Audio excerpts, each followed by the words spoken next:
ladies and gentlemen.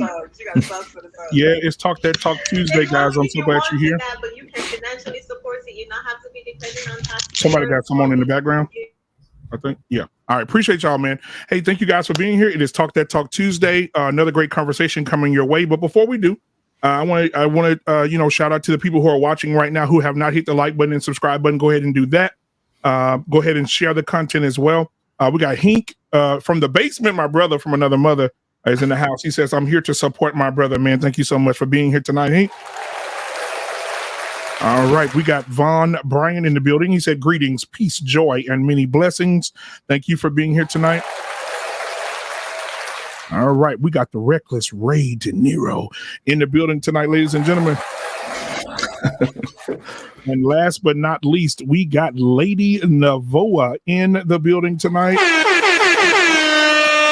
Thank you so much for being here, guys. As the crowd continues to pull in, we'll go ahead and talk to everybody that's on the panel tonight. Let's see. We'll start with my brother Reckless. Ray is in the building tonight. Reckless, what's going on, man? Better than I deserve. And I cut my hair. So no longer a mad scientist. I saw that. I was like, you got it. Yeah, all right. Yeah. All right, man. Thank you so much for being here tonight. Coach K, what's going on, sweetheart? And how are you tonight? Nothing much. Good to be here as always. How are you? I'm doing pretty good. I'm glad to see you, girl. Good to see you. How's everything going with the hubby? Good. Cannot complain. Everything's good. Any little Coach Kayans on the way or coming or in the thoughts or process? Not yet. I do have a niece or nephew on the way, which I'm super excited about. So twins?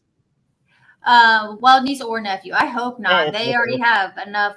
My family already has enough with me and my twin sister. So I can't do any more twins in this family. But absolutely. Yeah, that's about it. Absolutely. Thank you so much for being here, sis. I appreciate it. Thank you. Hey, Dr. Nkumbe, my brother. What's going on, man? How are you tonight? Oh, good to see you. Good to see you. And hello, everyone in the chat. Good to see you all and welcome. I'm appreciative to be here on the panel with everyone. Looking forward to a fabulous conversation. Absolutely. Thank you so much for being here. Hink from the basement, ladies and gentlemen. Make sure you go and like, subscribe over there. Hink, what's going on, my brother? How you doing tonight? You muted.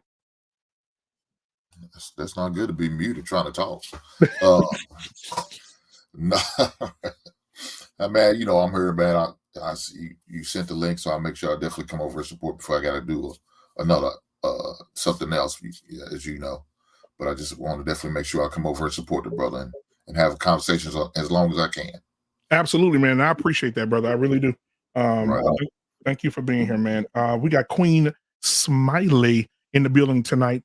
Queen, what's going on, sweetheart? Hey, good evening, everybody. Apologies for not having my camera on just yet. I'm still kind of settling in for the evening. I'm on duty tonight, so it's a lot going on. Baseball season is definitely underway. Work been working and life been lifing, but I'm blessed to be here and looking forward to a great conversation. Shout out to everybody in the chat. What's good, everybody on the panel? Peace and blessings to all. All right. Thank you so much for being here. Mr. Bennett is in the building tonight. I'm starting to get upset because Reckless done cut his hair down. Dr. Nkumbe shaved his off. Mr. Bennett is about to talk. He don't have no hair. Then our pain let his go. I'm over here locked down. But Mr. Bennett, how are you tonight? I am well. Keep fighting the good fight. I fought as long as I could, and I gave up the battle 4 years ago. So it is what it is. But I am doing well. Good to be here tonight, and just blessed. I'm going down with I'm rocking my Boston Celtics shirt. We're going down just like the Lakers. If it can't be the Celtics in LA, then look, burn the whole thing down. So I'm going down with the ship. My broom is right here. It's ready. So I'm willing to take my beating and go down with the ship. And looking at the halftime score, it looks like that's inevitable. So down, but still Boston for life. So ride or die. All right, man. Hey, thank you so much for being loyal to a team that's sinking. I've been there. I'm a Saints fan, so I've been there. Shut up, Hank. All right. So last but not least, Mr. Payne is in the building tonight. Mr. Payne, man, how are you? How's the lovely wife? How's the family? What's going on, my buddy? Can't complain. Everything's okay. Can't complain. Hey, the Celtics only down 6. They have a chance, man. You know, slim, but they got a chance. Everything's all right. How's the panel? I hope everybody's doing well. Doing good. Doing great. Let me tell y'all something real quick before we get started. My brother called me and said, it's okay that LeBron down 3-0. LeBron gonna win 4 in a row. I got $100 on that. Oh, yeah. That's the easiest $100 I ever made in my life. He forwarded my calls all day today. But anyway, thank you guys for being here. As you guys can see, the title tonight for the show is Dear Son, Dear Daughter, I Failed You. We should have talked more about sex. Now, I want to bring in Mr. Bennett because Mr. Bennett is very passionate about this subject because we don't have enough education or enough. I think some parents didn't take enough responsibility to sit down with their children and talk about the ebbs and flows of sex. Now, we were taught that sex was horrible, don't do it, right? But we weren't taught the positive effects of sex. So, Mr. Bennett, I'm going to allow Mr. Bennett to take the reins tonight because, and Mr. Bennett and then Dr. Nakumbe is here to come in as well on the telling of that to bring more light, shine more light on sex because we don't talk about it a lot with our children. We don't talk about it a lot with amongst each other when it comes to educational. Now, men talk about it, man, I tear that up, but we're not talking about healthy sex. We're not talking about the sex that's okay, right? So, Mr. Bennett, the floor is yours, and then you can go around the room and navigate it the way you want to, my brother. All right, but again, thank you so much for the opportunity to talk about this, and again, thank you for your boldness in bringing up the hard topics and keeping this platform relevant in that way. So, really appreciate that. But this came up over the last few weeks. We've been having conversations. We've been talking about marriage, and we've been talking about relationships. And last week, Black Man, he played a video of a pastor, I guess, at a school board meeting. And he was upset about the content. I guess there was sexual education being taught to 10 to 12-year-olds. And he voiced his objections to that, basically saying that the subjects of sex, when he was describing, he didn't necessarily describe anything illicit or pornographic. He was just explaining sex 101. And the vibe in the room was such where he said that if it's making you guys uncomfortable, then what do you think it's doing to our 10 to 12-year-old kids? And he was advocating that such talk should not belong in the schools. It belongs at home with the parents. So then the first question I pondered to myself was, well, why is it uncomfortable with adults? You know, why is it that we have, it seems like in this country in particular, we're kind of bipolar when it comes to it. We're very sexualized on one end, but we're very sort of embarrassed. So we want to kind of keep it on the back end. It's like we have like two halves of our brain saying, don't talk about it or what have you. But then we have a very sexualized culture. So I find that interesting how we seem to wear these two hats. So that was the first thing that piqued my interest in the subject. And then the other thing was over the last couple of weeks on the Tuesday shows. And I don't know how we got on the question. It wasn't like my intention to ask the question. But the question that I asked was how many people, women in particular, had conversations with their mothers about sex in a positive way that was affirming, that was positive, that was hopeful, or if they had the conversation at all. And I asked for the last couple of weeks, and all the ladies on the panel said either no, they didn't get a talk, or the only talk that they had was all fear-based. So don't have sex because of STDs. Don't have sex because of fear of pregnancy. Don't have sex because of your ability to pair bond, especially if you had too many partners, your pair bonding will be off. And we've been hearing Black Man's brought up the topic in the last couple of a few shows ago. And again, I don't necessarily believe it, or I'm not quite sold on it, but the idea of soul ties and all these things. But every time we've had conversations about sex in this space, it's always been fear-based. rather than looking at it as a normative, healthy, biological function. Take religion out of it. You can look at it from a secular side, or you can look at it from a religious side. If you go on the secular side, it's biology 101, right? Biology is two things. Biology is about sex and survival. If anybody wants to know what biology is, that's what it's about. Sex and survival. But if you want to go on the religious side, on the spiritual side, it's a gift from God. At least that's what we in the church say. It's a gift from God. It's a blessing for married people, and it's supposed to be this beautiful thing. It brings you together, intimacy, all those things.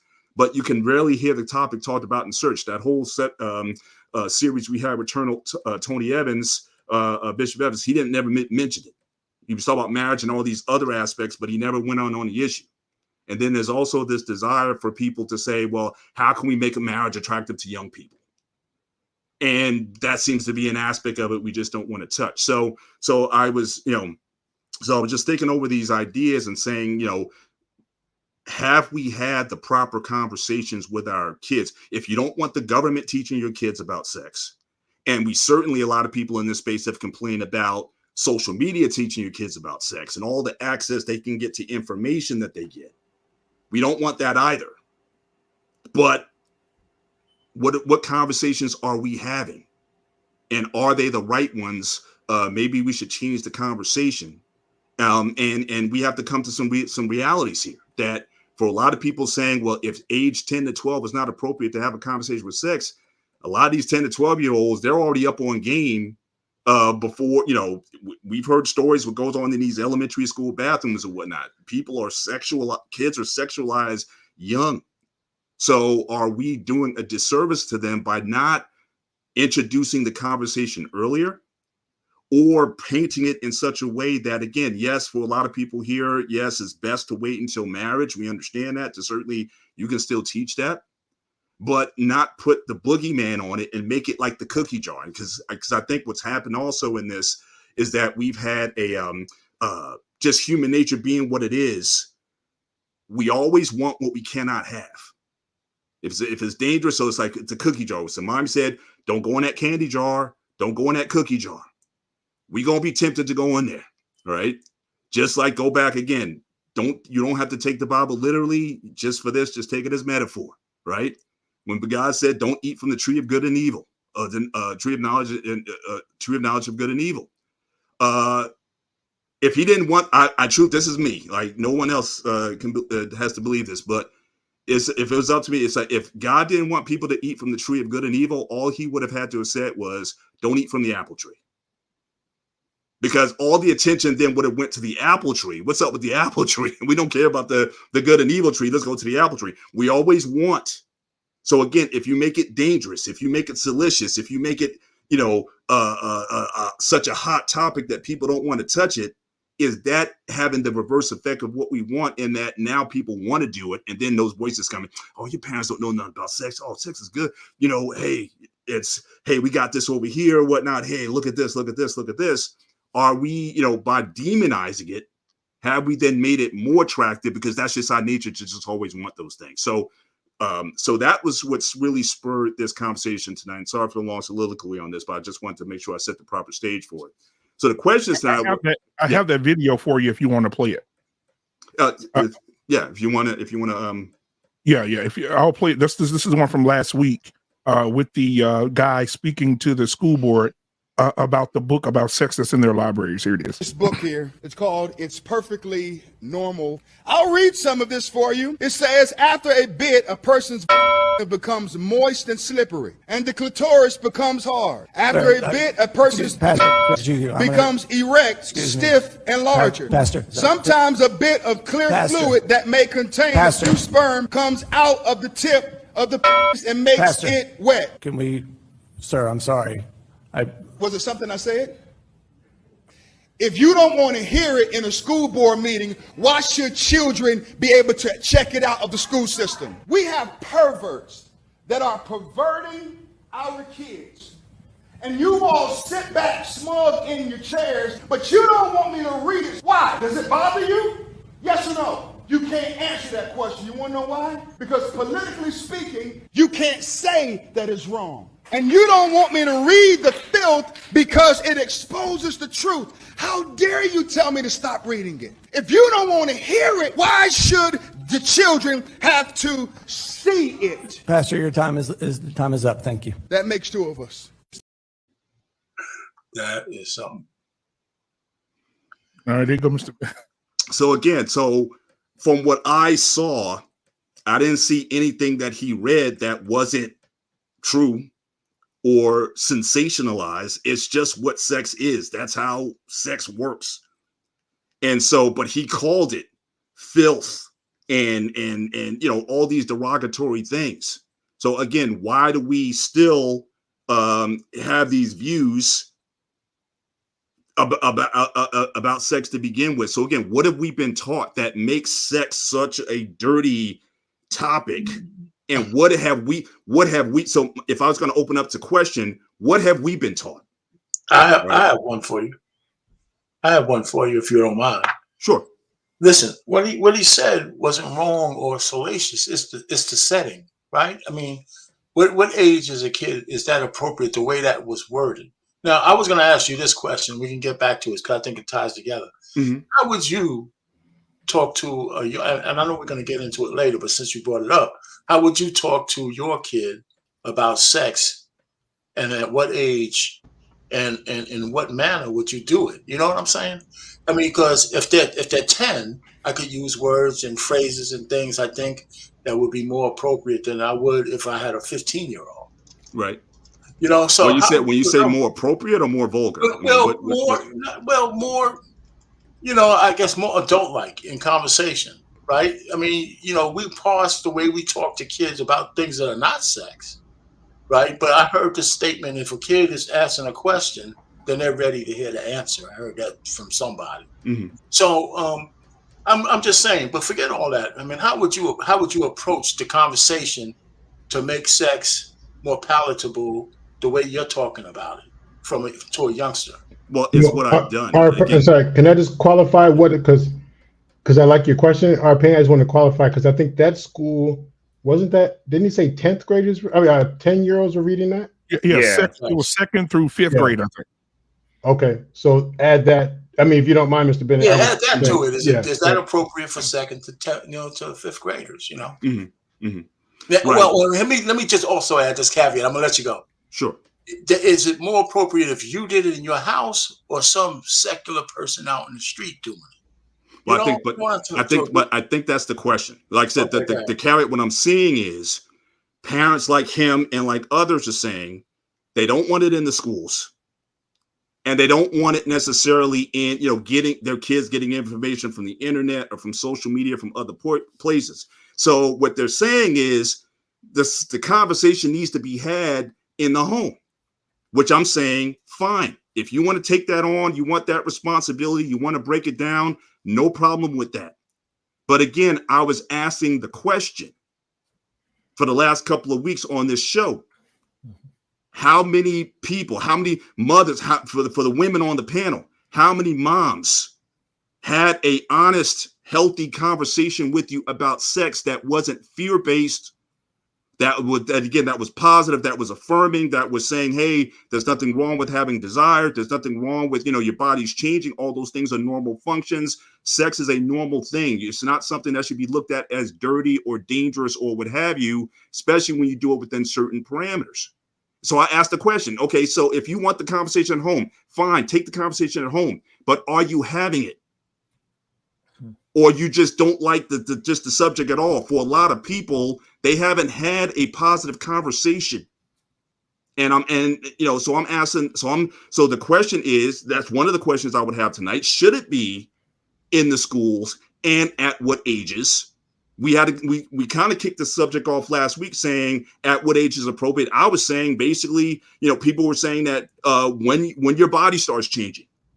Or, for me, it's like when, if your son, if he starts getting erections at a certain age and he starts asking about things, hey, that might be the time you may need to entertain the conversation at a certain level with your kids. You don't have to get graphically explicit, but, at least though you don't want to have freak out at your kid because they're having a sexual experience, or they had a wet dream, or they had something that is something they should be fearful of.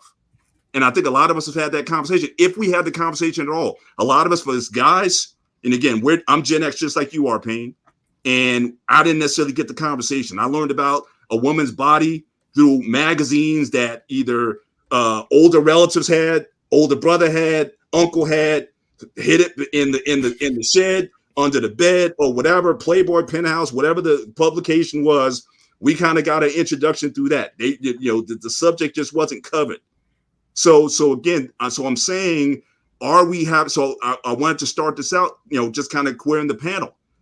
What we taught about sex, and was it positive? Was it fear-based? Was it in a way that was enriching, or was it like stay away from it? And if it was the fear part of it, did it work?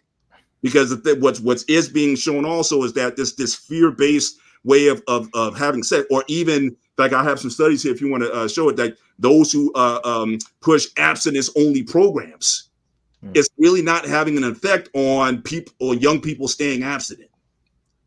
So that's kind of the framework here. I don't have this. I can tell you what I did with my kids. I talked to my kids as soon as my wife let me talk to them about it, because she didn't want to have the conversation because she was uncomfortable with the subject. But I'm very comfortable talking about it with my kids at any level. And I don't mind using the medical terms for genitalia and things like that with my kids.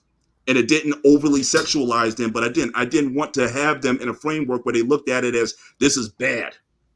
But I did insist, look, I want you to be married. I want you to be in a healthy relationship to do it in. I certainly made that explicit, but I'm not demonizing the sex in and of itself. That's what I did with my kids. But you know, Can I ask you one more clarifying question? Yes.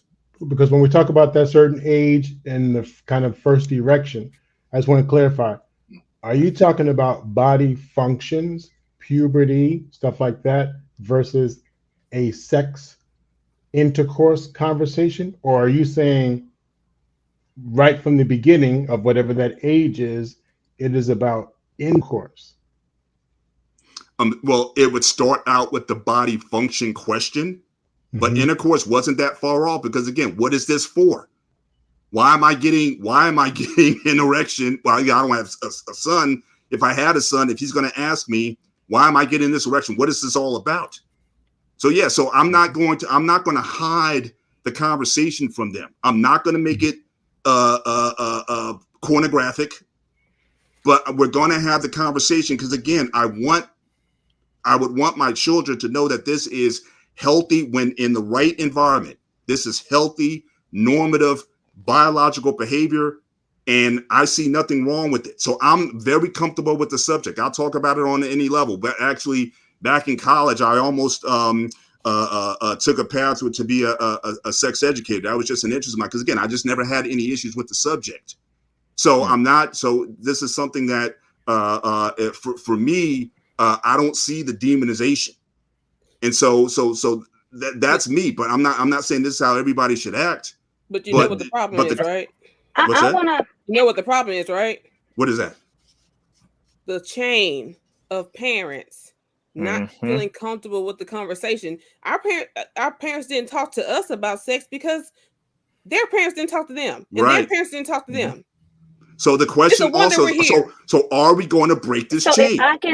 If I can answer part of Mr. Bennett's question, because I know this is going to be a conversation that's definitely going to be dissected. But part of the question Mr. Bennett asked, if I'm not mistaken, is were we talked to, especially the women, about sex and the proper use of it and all of that good stuff? And are we having the conversations with our children?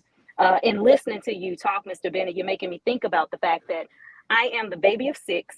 And so my parents didn't have to have the conversation with me, so to speak, because I had older siblings.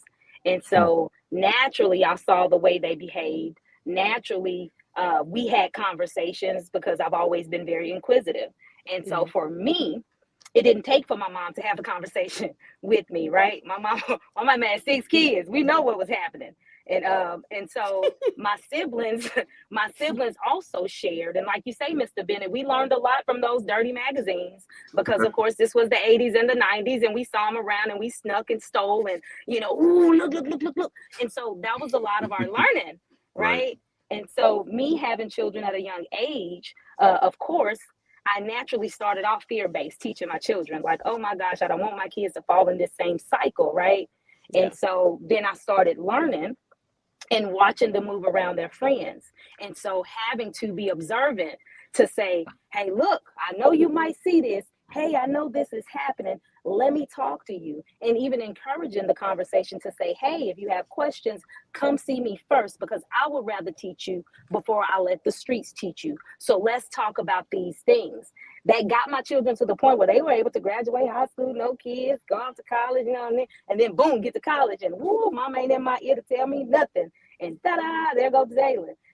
Love him to death, sweet kid. But we can have the conversations now a little more freely because, like Beautifully Animated was alluding to, our parents didn't teach us. So at some point, Mr. Bennett, we as parents have to break the cycle. And we have to change the narrative from being fear-based, because like you mentioned, for those of us of faith, it's a gift from God. And I've shared before all the time, like, man, they used to motivate us to be married. Like, man, I want to really take care of this business and not keep having to repent, So yes, right. we have to change the way we approach the conversation. But I'm like you, I don't have a problem with having those conversations. After I divorced, of course, I had boys. And of course, I had to teach those boys when they started feeling themselves. And I ended up catching my son one time. And I'm like, whoa. That's not what we do, especially in daytime hours. Find you a moment to yourself, and do what you do. But do it, in the comforts of your own This show is fun. That's a real thing. What happens if you so happen to... What happened either if you got caught or you walk in on your kid? What? How do you handle that situation? You shut the door and walk away and never speak of it, like an adult. And never speak about it again. Yeah, I caught my son back turned to the door. Just that was a panic. I was like, oh my god! Like, oh snap! Wait a minute. It up. No, whooping it up. And look, my son didn't even I guess he thought we was all asleep because the lotion was sitting on the windowsill, and he was just and I'm standing right behind him like, oh. And so me, I'm petty. So as soon as he was like, oh, I said, and how'd that feel, son? You wrong. He turned around. He said, I said, you want a towel, bro? Go get your towel, man. I said, I'm gonna holler at you when you go wipe yourself. Just go get yourself together. Go get yourself together. Man, you done killed the whole movie. That's trauma. That is trauma. That's trauma. You gave your child trauma. Right? That's what that is. But I know Hink was saying that he taught his son how to put a condom on early too, didn't you, Hink? Yes. I showed him how to do it using a banana. So we actually displayed and roll it down and all the way down to it can't roll no more. I told him, I don't care if it's pinching your pubic hairs. You need to put this on and strap up. He said stuff it all in there. He said get it all in the bag. Hey, Brother Hank, around what age was that? Oh, this is in middle school. Middle school. Okay. Yes, middle school. So, and the reasons why, because, when I was a substitute teacher in the elementary level, we found condoms in the kids' bathroom. That was scary, that these kids are having sex that early. And so, right then and there, that was a must. So I had to talk when my daughter was in 7th grade, and I had, matter of fact, both my son too, but 8th grade, I taught him how to put on the rubber. So, people like, oh man, why would you do that? Well, you got to be prepared, because let me tell you this. The temptations are out there. The opportunities are out there. It's not like it can't happen. It could happen. I'd rather be for my son to be prepared than him trying to figure it out himself, like what I had to do. and mess around, get a girl pregnant at a tender age of 14, 15, 16, 17. No, I'm not going to do that. I don't want him to experience nothing like that as an early age, being a father in high school. So, yeah, I definitely had to make sure he was prepared, for that. And so that's why I did it. Yeah, my mama told me two things, and I'll let Coach Carey, anybody else want to jump in there, reckless. My mama told me two things. I'm just being real with y'all. My mama said, keep your dick in your pants or it's going to fall off. Now, as a kid, when I was around 13, 14 years old, I had another woman tell me, it ain't going to fall off, and this is what you can do with it. So I learned a lot from this woman. I was about 12, 13. She was about 48. Wow. Oh my God. Yeah. And I learned a lot from her when she taught me basically what to do with that thing. I know Bufan made it. Yeah. And so she told my sisters, keep your panties up. I mean, these conversations were not more than 4 seconds. Mm-hmm. Keep your dick in your pants, keep your panties up. That was it. That was pretty much it for me. I don't know about anybody else. If you want to rock out Reckless or Coach K. Oh, okay. Yeah, let's take it around the room. Let's start with Coach K. Just your thoughts on this on this opening question. If you want to share maybe your experience, what talks were shared with you on the subject, and so take it wherever you feel. We'll just go around.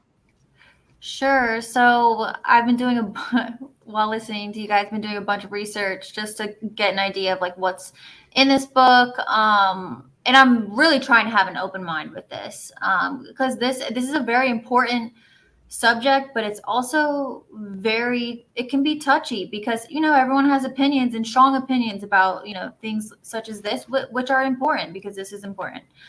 But so I'm still trying to kind of gather my thoughts, but I will say, as far as being what I was taught about sex, I can't really remember because my mom wasn't really in me and my sister's lives at that point. So I know my mom didn't talk to us. And my dad, I can't remember, but what I do remember is we went to Catholic schools growing up. So we did have, annual, it was called Pregnancy Center East. They would come in and, I mean, those were helpful. They would talk about just safe sex and they would talk about abstinence from what I can remember, but it wasn't like don't have sex because you'll die type of thing, that Mean Girls kind of, but right. It's very, relatable, and then they would talk about STDs and things like that. But yeah, I can't remember. I don't know. We had an idea, a good idea of what you should do. But obviously looking back, I don't think I took it as serious as I do now, but I think that's with most things. Now, my twin sister did get pregnant at 19. So I do think it's important for some of the myths to be kind of dispelled when it comes to how babies happen. In terms of protecting yourself, because pulling out is not a safe method. Am I correct on this? I'm pretty sure. Yep. Why would you take that risk? But in like antibiotics, things like that. And we were put on birth control early on, and that's another side of this conversation that I think is important for women because it does affect women's hormones, and there's so many different things. So long answer, but that's all I have. Didn't you, if I recall, didn't you ladies, before you go on Youth Anime, didn't ladies, when you had a ladies' night, did you guys broach that subject on whether or not you should put your daughters on the birth control pill or something like that? Just as a, was that I thought that might have been a subject that was covered, but if not, that might be something worth discussing.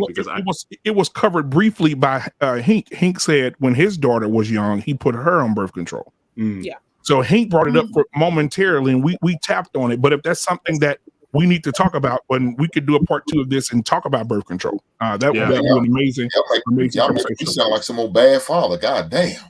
No, not at all. Not at all.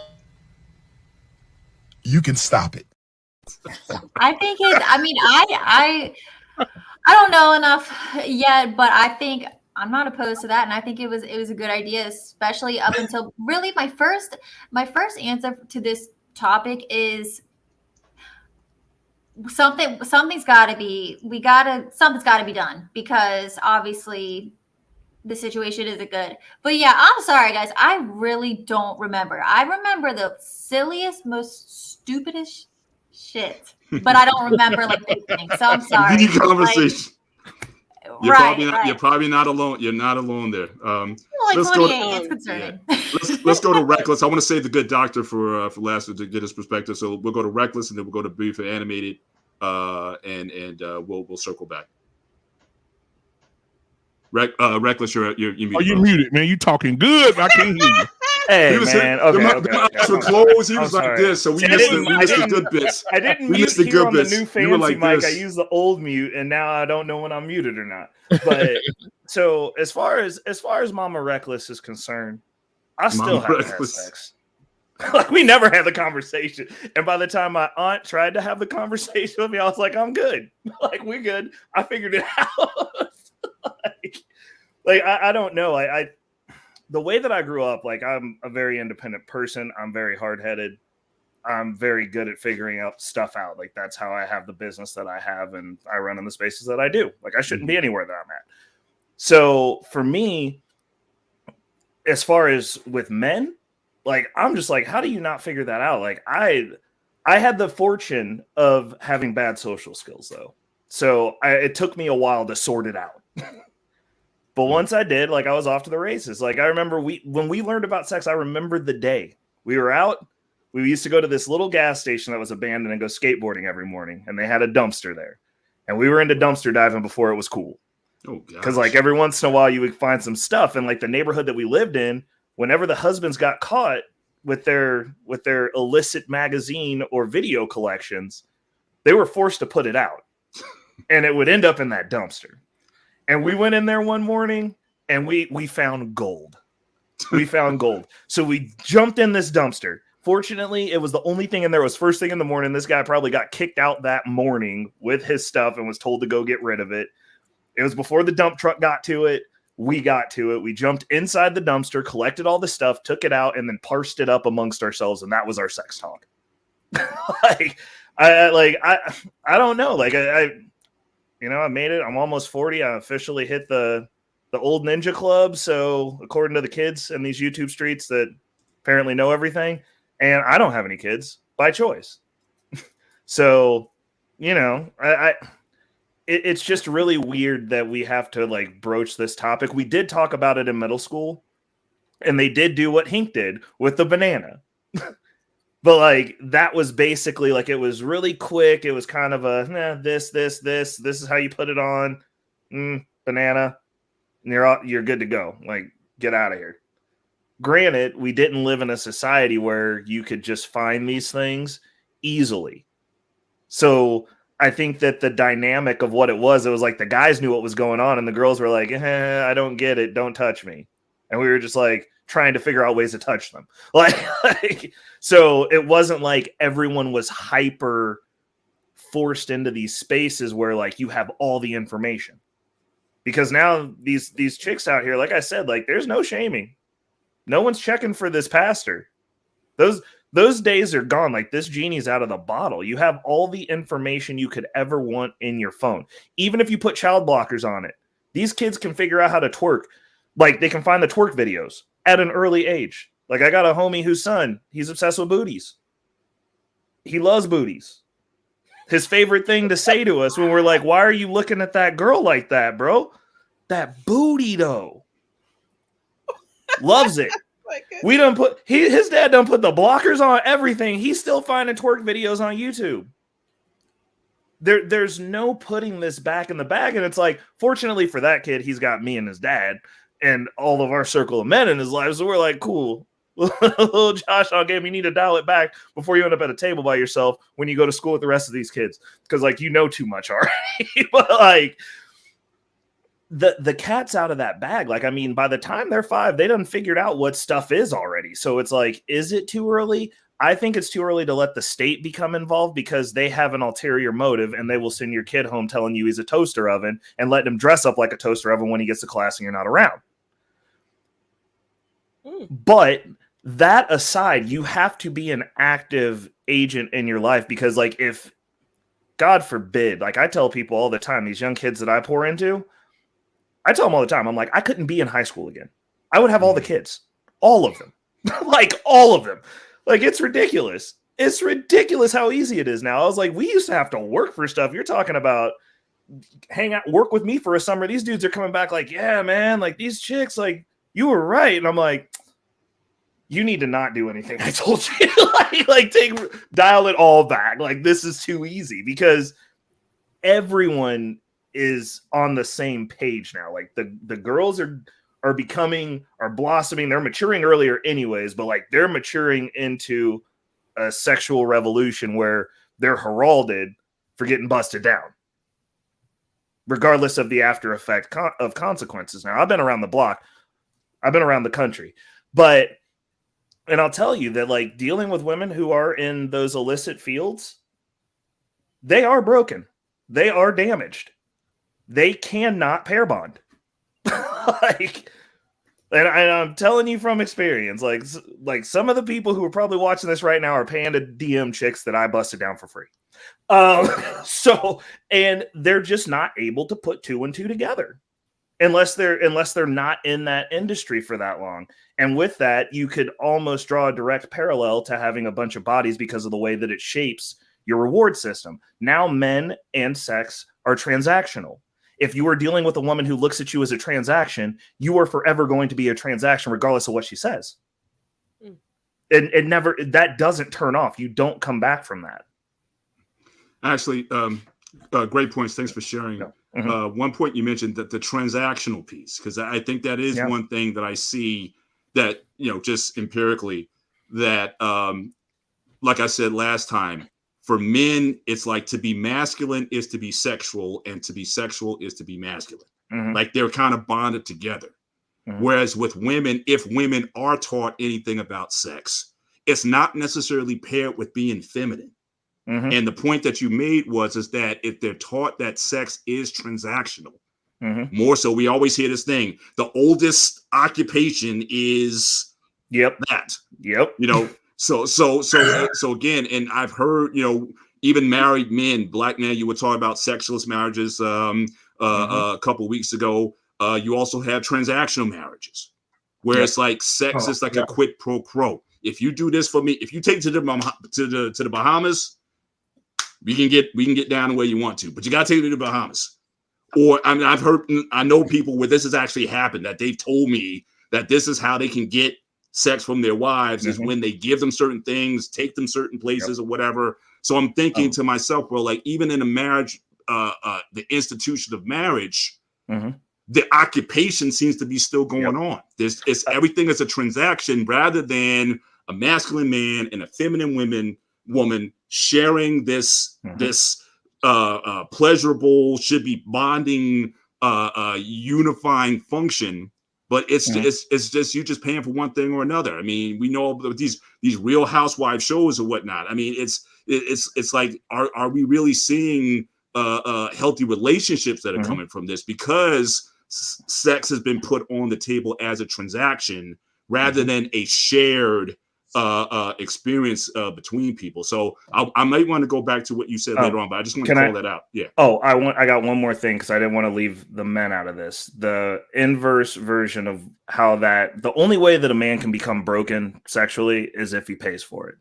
Once you cross that chasm, now the woman is a transaction, and that does screw up the wiring in men's brains. Everyone that I know that's paid to play got problems. Wow. Because of the way that you just look at women, because like now you've done that. You can't unsee that as a man. You go, oh, I just bought this. I bought this person. And now I got to go pretend like this. My wife loves me. Don't work like that. Interesting. So sorry, I'll let you go. No problem. Beauty, if you animated, you chime in? I know we're talking about having sex talks and stuff like that, but y'all need to stop putting that in the chat. before you have black man knocked up with some bots and stuff. Spell sex with a 3. We're using corn instead of the P. You know what I'm saying? Like, come on. Thank you for calling that out. Appreciate it. No problem. So Coach K brought up birth control, and my little short story is I started off with the pills. I think everybody starts off with the pills, most likely. And it had me just forever bleeding. It threw off my period and stuff like that, and it made me become anemic. So if you're bleeding too much, you need to go to your gynecologist and check out if that pill is causing it. Go ahead. Good thing for anemia is SSS tonic. It's horrible. It tastes horrible, but it's like packed with iron. But liver, spinach. Anyone else for iron products? Let me say this. We got to have a show on this, but I'll say this thing because I know we want to stay on topic. When we do have that show, we got to talk about the dangers of contraceptives. Yeah. Because there are a lot of women who suffer. Some of them even suffer infertility. Yeah. Some of them suffer heavy periods for days and days at a time, and then playing jumps, jump here, jump. It's on Monday, Tuesday, off Wednesday, Thursday, pop back on Monday of next week. Like, it'll really throw you completely off. And so, but we have to have that show. And my daughter just texted me because she's supporting me. Thank you, Sugar. My 19-year-old just texted me and she said, Daddy, if the women have to be on birth control, why shouldn't there be laws where she said because girls are getting on birth control as early as 12 and 13. She said, should we also consider that vasectomies are healthier than pills and the boys get vasectomies at 12 and 13? Can I? No, talk not on at that all. For a second? Go ahead.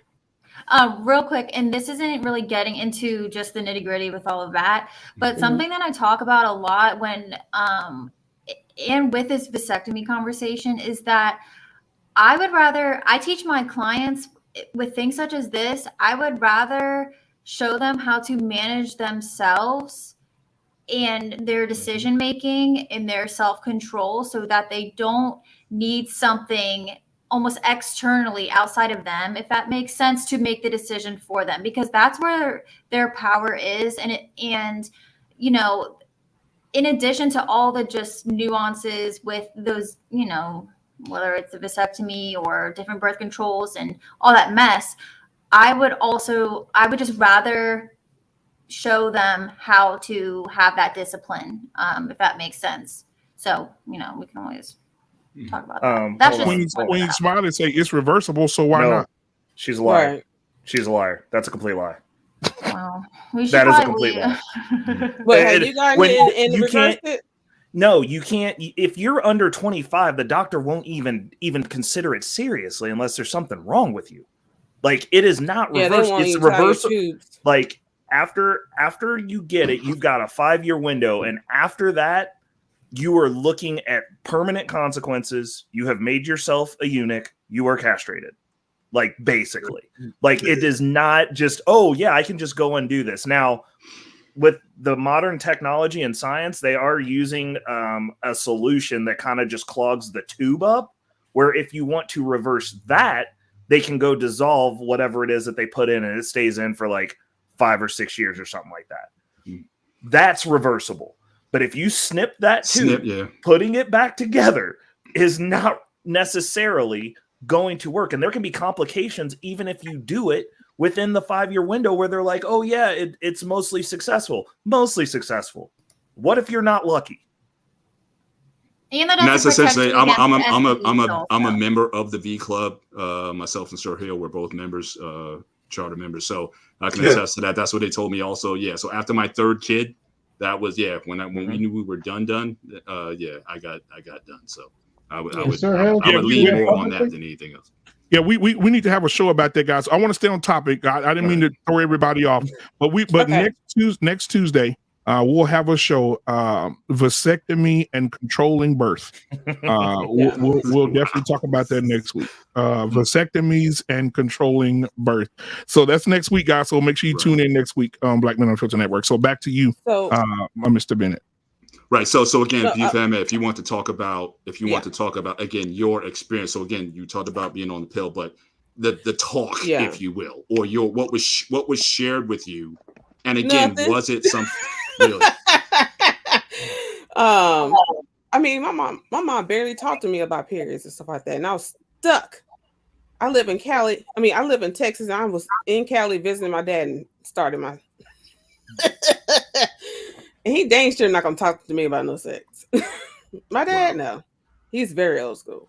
So I mean, he was tripping out when he had to take me to go get my pass and stuff. So no conversation with that one. And I just found out on my own. Here's the baby. Luckily, I had just graduated high school a year before. Right. But I did have, me and my sis had to talk with our children. They were in middle school. Well, the girls were in middle school, and her son was, I think, still in elementary school. But they're sitting there together, so we're going to have the conversation. You're just going to be included.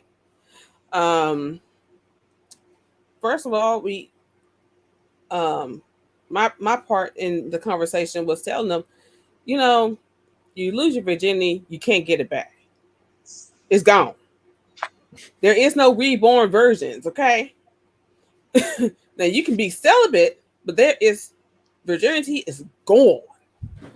And you don't want to have regrets about it. And the thing is, you don't want to have regrets about who you had it with. You don't want to be in a situation where it's unenjoyable, so you have a bad, memory of the first time you had sex, whatever. It's just better to wait. And we talked about them about STDs and stuff like that, and how condoms are not 100%. The only thing that's 100% is to not have sex. But we know, just as we got freaky with it when we were young, kids are going to get freaky with it. So you got to have condoms. Because we can preach all the time about not doing it, and we know there's a possibility that they will still do it. So you have to just prepare them for that first time so they can make an educated decision and not one of hormones and ignorance, because ignorance is a bitch. Hey, you know what? Somebody in the Facebook group just said, vasectomies, if you want to, stop the babies from being a single motherhood. Oh my God. Why? If you want to stop single motherhood, she said that the vasectomy and the circumcision should be on the same day. If you want to stop single motherhood, stop spreading your legs. How about that? Yeah, we'll talk about that next week. Bro, how about not carrying a baby around for 9 months and then splotting it out that didn't ask to be here? How about that? Hey, the White School podcast is here tonight. I'm sorry. Good to have you with us, Wife School. So we're having the conversation, or the general thrust of the show, since you're joining us a little bit late. And I'm not sure how much you caught, but the idea here is we're talking about are we having the proper conversations with our kids about sex? Have we been given the conversation, the healthy conversation, the positive, not the one that last comment? What's that? I was asking Black Man if you can highlight Edward's last comment. That's a good one. Yep. Damn. It's just gonna be like having. That's why you should get married, so you won't be feeling like you're sticking your penis in a fiberglass. Don't say fiberglass. If she got on one and you got on one, it's just gonna be like you. It's gonna be like two shoelaces. Just I don't know how to explain it. Dr. Umar, I don't know. You can stop it. I mean, I don't know. I don't know. So, right. So, White School. So again, so we're having this conversation about, our own experiences. It seems like there's a common theme here. I want to also bring our pain towards the end before we go to Dr. Nakumbe to get his perspective. But we've been talking about what conversation that we have about that was given to us, and what are we giving to our children, and are we having a productive conversation with our children about about sex in a way that is positive and affirming? Because it seems like the fear base, if you put it in, it'll come off, or if you do whatever, your penis will come off, or something.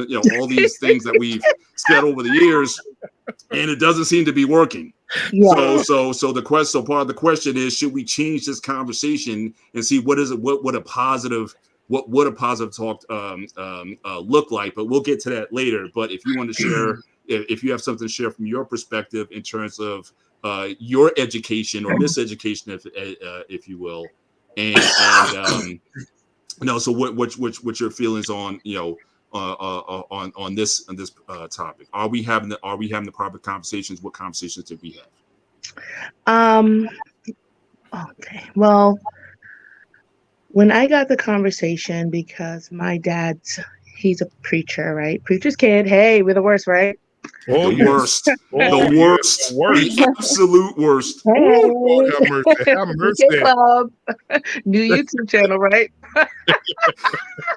So my dad, he instructed me in the word, and it was more so of the fear, but from a God perspective, a disobedience to God with your virtue.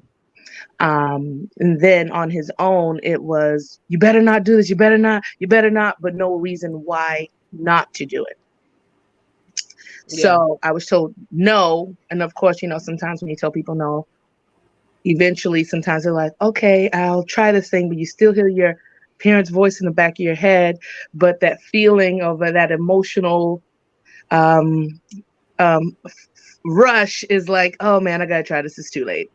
And sometimes you end up unscathed, and sometimes you end up with a child, or worse, or a disease or something. Sometimes when I look back in my past, I think children are exposed to sexual behavior by someone else. You understand what I'm saying? Right. Being taken advantage of. And that's what happened to me. And I didn't know about that, but this, big guy, he was kissing me, but I was fairly young before my parents could even talk to me about what sex was and affection and sexual interaction. So I had already experienced some awakening of that. It wasn't sexual, but it was, kissing, which is part of that as well. And I was, oh, this is great. So I'm just like trying to hug on to this guy. Didn't even know, I didn't know, I was young. And then as I got further in my life, that was like I could think back to that awakening, of those feelings. And I had to forgive myself, things like that, and talk to somebody about that. Mm-hmm. And when I got into high school, that probably led me to being active early, even though I knew not to do it or things like that. But it's still, I gave in. And it's just like a natural biological feeling that anyone has. But I don't think, kids should have it young, but you should definitely have some guidance around it, because it's an uncharted territory and it can overtake you, and you're just thinking, wow, these feelings are awesome, but it's really not when you really look at it. And I had a boyfriend at 14 years old, but I had him in a long-term relationship, so maybe that's bad, maybe that's good, I don't know, but probably bad.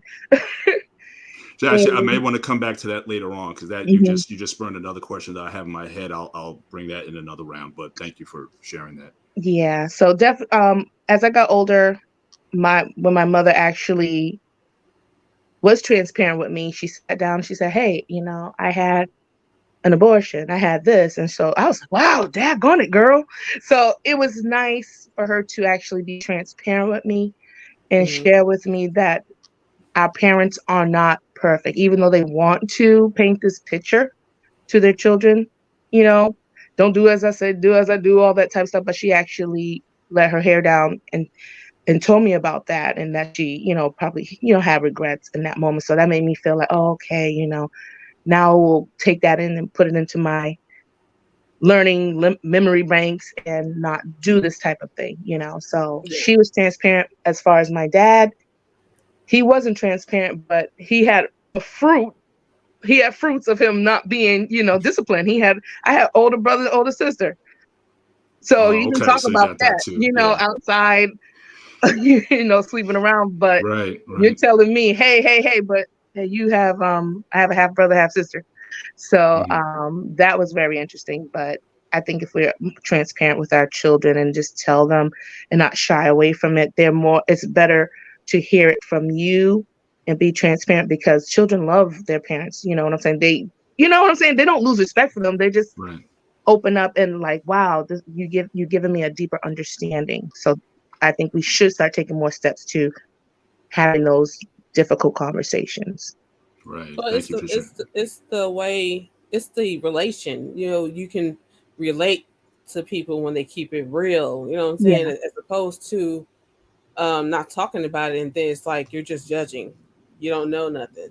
Yeah. Just all that kind of stuff. Yeah, it does hit differently. Yes, it does. Right. Thanks, Jen. Brother Arpine, if you want to chime in before we go to Dr. Nkumbe, I know you had asked a question early on, yes, but sir. if you want to chime in. Yeah, a couple things. One, I'm not Gen X. I'm a baby boomer. Matter of fact, I just got my letter in the mail. Your Medicaid Part A and Part B, your card will be coming in 2 weeks. You know what I'm saying? So I wish, I'll be 65 this month. God bless you. Anyway, nobody ever talked to me about sex. Nobody. I learned it all from my first girlfriend.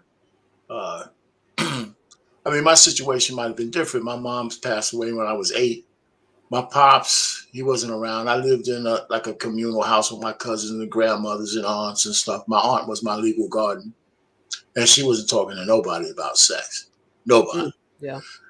So I mean, I learned it just like most people back in the day.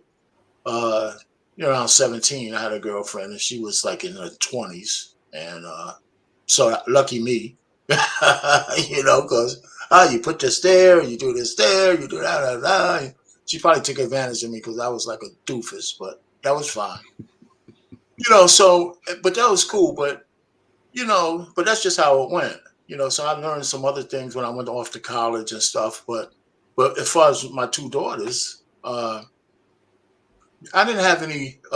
When they got old enough, I used to just keep them busy. Like my youngest daughter was always busy. I don't even know if neither one of them had boyfriends when they were teenagers. There was nobody, I want a boyfriend, I want this and that. They were just always, I had them always doing things. And when my oldest went to college, I remember talking to her. I said, listen, I can't tell you not to have sex, but I said, listen, I don't care what this guy looks like. I don't care how much you love him, making sure he straps up.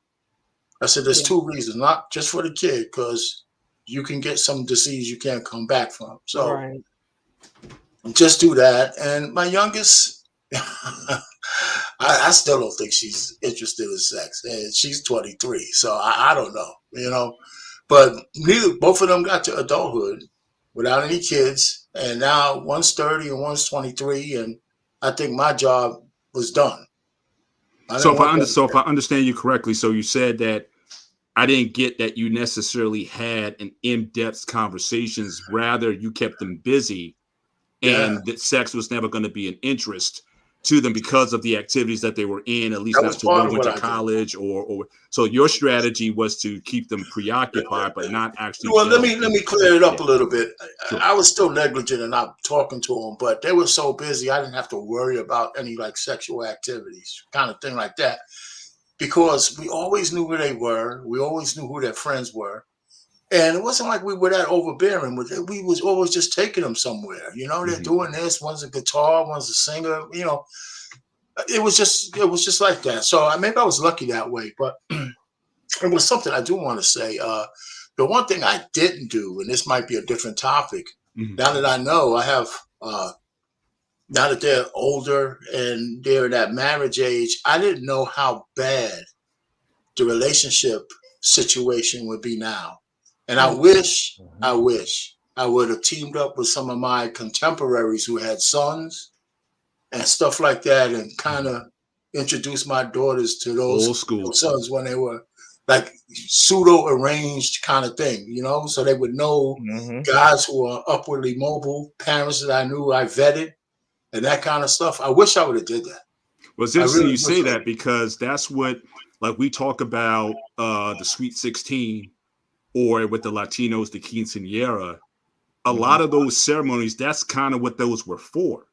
It was almost as if you were saying, here's my 16-year-old daughter. Now she's vetting for mating or for partners, for marriage partners. And again, this was like she's ready. This was like a high society type of function where you got people, like you said, of like mind together, whether you're part of a club or a membership or whatever, but it was it was like for a woman, a lady's coming out party. To say, look, now we can start the conversation. You want to court, the courting process started then with them. So now it's just all about, you know, like just the girls because you just want to be glam for that day or whatever. But back in the day, that's what all those things were for. And those associations, they kept very tight knit in terms of who was allowed in. You weren't going to have riffraff necessarily. And because again, that circle was pretty tight. So you just reminded me of that. Someone explained that to me. Well, because I didn't know when my girls were going through Sweet 16s until later on, but that was supposed to be where you're supposed to introduce this concept of dating, marriage, courtship, etc. was at that time. So.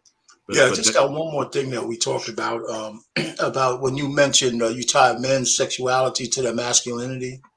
The thing that's different with women, especially, I guess, since the 80s and 90s, people tied their sexuality to freedom, liberation, and empowerment. And that's where I think we had, and not that the lack of giving it away to enhance your virtue was lessened. Nobody talked about maintaining your virtue with women as much as have sex, be empowered, you know, take your liberation back. You know, and I'm sure a man came up with that because the only people who really benefit from the sexual revolution with women is men. Facts. Big facts. So I mean, so that's a part of it, and I don't know how we combat that. So I think we're starting to talk about it in these panels a little bit more from all kinds of different aspects. Too bad we snap at each other too much, but if we had some real conversations, we could probably get some solutions. But, awesome. Awesome. Thanks for sharing. Thanks for sharing. All right, Dr. Nakumbe, been waiting for your perspective. So thank you for your patience, and good as always, good to have you on the panel. And so, what do you have to say on this subject based on your experience and your own personal story, if you care to share? Thank you. My own personal experience, you know the Antoine Fisher story. I'm Antoine Fisher on the panel. So my experience comes from being 5 years old in a foster home with an adolescent teenager, female. And then my mother teaching me what it is through a book and then showing me what's in the book that's on her body and then having me touch it. And then again in another foster home, my 6th foster home with that foster girl, and then my 7th foster home. So those are all kind of pre. The significance was when it came from my mom at age 6, because of who she was, I believe that information to be like good information, like, wow, I learned something. And then when I went to the neighbor's house and decided to engage my new learnings with some other little kid, I got in trouble. And that was highly confusing for me. So when we talk about ages, I think there's a different mindset at a certain age. Now, no one mentioned young, but I do want to consider not just physical youth, but mindset youth. Right. Over the years, as you said earlier, Mr. Bennett, there's been this polarizing thing where either you talked about it, and sometimes we even have parents who are friends. As long as I know where you are when you're doing it, you could do it upstairs, and here's a candy dish of condoms. And then you have parents who didn't know what to say, felt intimidated by the conversation, kind of a generational thing, because back in the day, the Kotex commercials come on, and no one talked about that, right? The great grandmas and stuff, the commercials Turn were the channel. right. You better take this piece of napkin and fold it up, girl, and quit playing. That was it. So there weren't the conversations, and that went on to one generation to the next. When HIV first hit the scene in 1987, 1988, I was youth educator of the year. So I was going to different high schools and doing raps and talking about sex prevention. And we were taking condoms and stapling them. What idiots, right?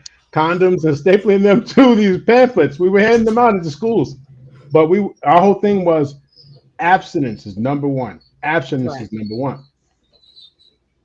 My challenge with the abstinence conversation or the fear conversation, it doesn't address the emotional component, the psychological and emotional component.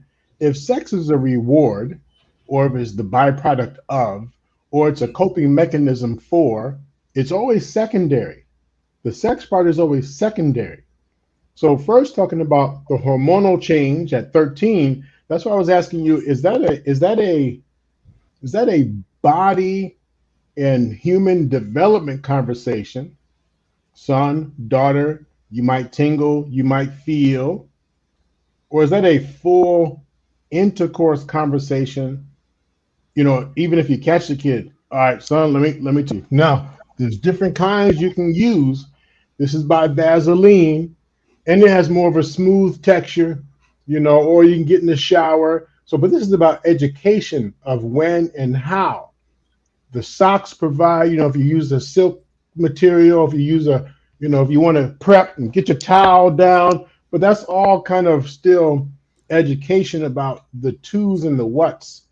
But that's not necessarily an intercourse conversation, because pending the mindset of the kid, they might take that as an invite to go do it.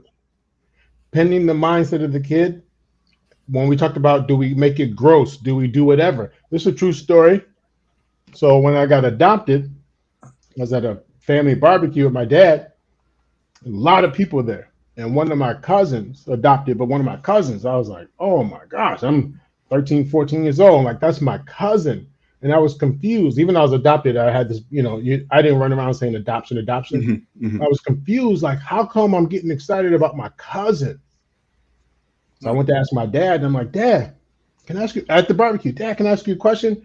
He wasn't prepared for that question at the barbecue. And what he said was, I said, well, Dad, and da-da-da. And I remember him saying, go to the back. And then we didn't, so I figured he meant go to the back of the house because the barbecue's at the front end. So I left the conversation because we never finished it. And all I could say, my first time trying something, it was a mess because I followed through what he said and I went to the back, but it was the wrong entry. So, depending what you tell the kid, you have to really have, huh? I think. Go ahead. So pending the conversation, and I'll land with this.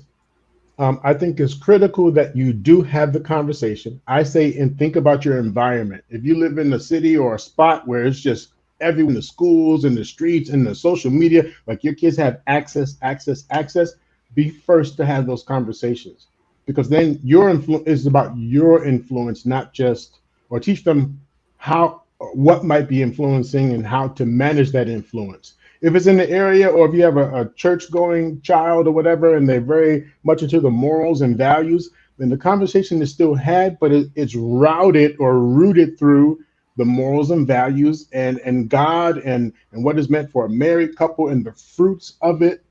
So I say, pending your environment, pending the access they have to the education, pending your knowledge, some parents may need to go get informed. What if I, as a parent, said, I hate it because I was that, and I'll never, and no one ever, and if I have a daughter, I dare someone, what? So is that information I want to give off if that's the presentation? Because the more I do that about I'm gonna hurt someone, the more likely the daughter is going to be attracted to that wanting to see what it's about. So I think the education is important. Keep in mind the environment, the access, the influence, how you're educated on it, why you are teaching them. Are we talking about being ready versus being eligible versus I can't think of it, but we talked about it here before. You know what I'm talking about, black man? So eligible versus just interested. So when are you giving your body out? Why are you giving it? What's the value you have for yourself? And what does it mean to give it to someone else? I'll land there with that question. Okay. All right. So you stated a lot of variables in that. Again, thank you for sharing. So if I were then to ask, from your perspective, it would not be the appropriate question as a follow-up to say, well, when is a good or healthy age to start? Is that the wrong question to ask in this context? I think it's a great question. Age physically and age psychologically, developmentally. You can have a 16-year-old still kind of and doesn't get it, and you can have an 18-year-old still playing with G.I. Joes. So, and then you can have a 12-year-old hanging out with the 19-year-old cousins. So okay, what at age is most dangerous then? Having the naive 16-year-old or the younger kid hanging out with the older kids. So again, to me, those are when the weapons get hot, bro. When the weapons get hot. Yeah, I say the older the age or the later the information, the more it was already maybe even too late. So Right. Younger, maybe but not at that too point young. you should be doing more positive reinforcement at that time instead of I love it. like chopping down like the full farce, like this no right, coming in. right, No, you should at that point you should be just reaffirming and allowing your child to say, I mean, like if they're interested in somebody, like, this guy in my class, or you ask those questions, like insinuate, like, so is there any guys you looking at or things like that, or what about the girls? And pull up to the school, see what kind of friends she got, invite them over to the house. You got to be strategic in that way to be like, okay, I noticed, Brenda over there, she was a little fast, with the stuff she has on. You got to watch out and make them more self-aware of the situation instead of like that bashing on the head, because that bashing on the head, ooh, that don't work. Yeah, that's a good segue, because I also wanted to talk about Black Man brought it up earlier. When it comes to body, like exploration, let's say if you found your son or daughter touching themselves, is there a healthy way? Now, Black Man, the way you did it, I thought was kind of dope. Like you didn't rub it in, you didn't curse them out, you didn't. I don't think you touched it at all. He got a towel. He actually come to town, but he I'm kind of took it. I'm sorry. Go ahead. My bad. But how do you? But so just if people want to like chime in, like what do you think is a healthy way if you just inadvertently catch your son or daughter doing that? What do you guys think is a healthy way to handle that situation? That again doesn't scare them away, but. Yeah, can I answer first? Because I don't want my answer to seem like I'm bashing anyone. So if I can go first with that, because I don't want to come after someone. So my answer is, I just want to say, keep in mind how you say it and the sensitivities of your kid. Because I'm a comedian, but I remember one time taking a young lady shopping, and I was dead serious, putting one of them Nike bras up to me, saying, "Well, what do you think of this one?" Just like that's all I would. And she, oh my. So what I want to say is, before anyone goes, and then it seems like I'm bashing them, I want to ask, know the sensitivity, because you might go into this confident conversation, they're not so confident. You might go into it fragile, and they're not so. Is embarrassing for one, is encouraging for the other. You go, son, that's what you got to do. But here's what Dad, And that's part of that, embarrassment stuff. But I just want to say, from my view, keep in mind the sensitivity level of the kid. And at the same time, I think the Wife podcast said, you also have to know how to keep it real, right? So not be too fake about it. So thanks. Gotcha. All right, Beef Anime, you want to take that, and we'll just go around on that one. Yeah, the thing is, you also want to check on your child's mental state, because I was depressed. I was dealing with depression in high school. Oh, you got caught playing with the sad bean. It was a sad man. bean.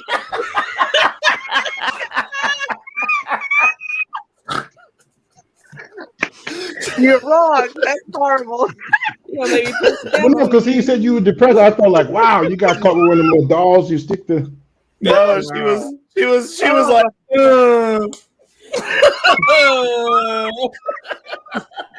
I am so sorry, beautiful anime. That was just a big misunderstanding. Just a misunderstanding. Well, come on. No, I was the dumbass who was meeting up with guys online chat room because I didn't care about myself, and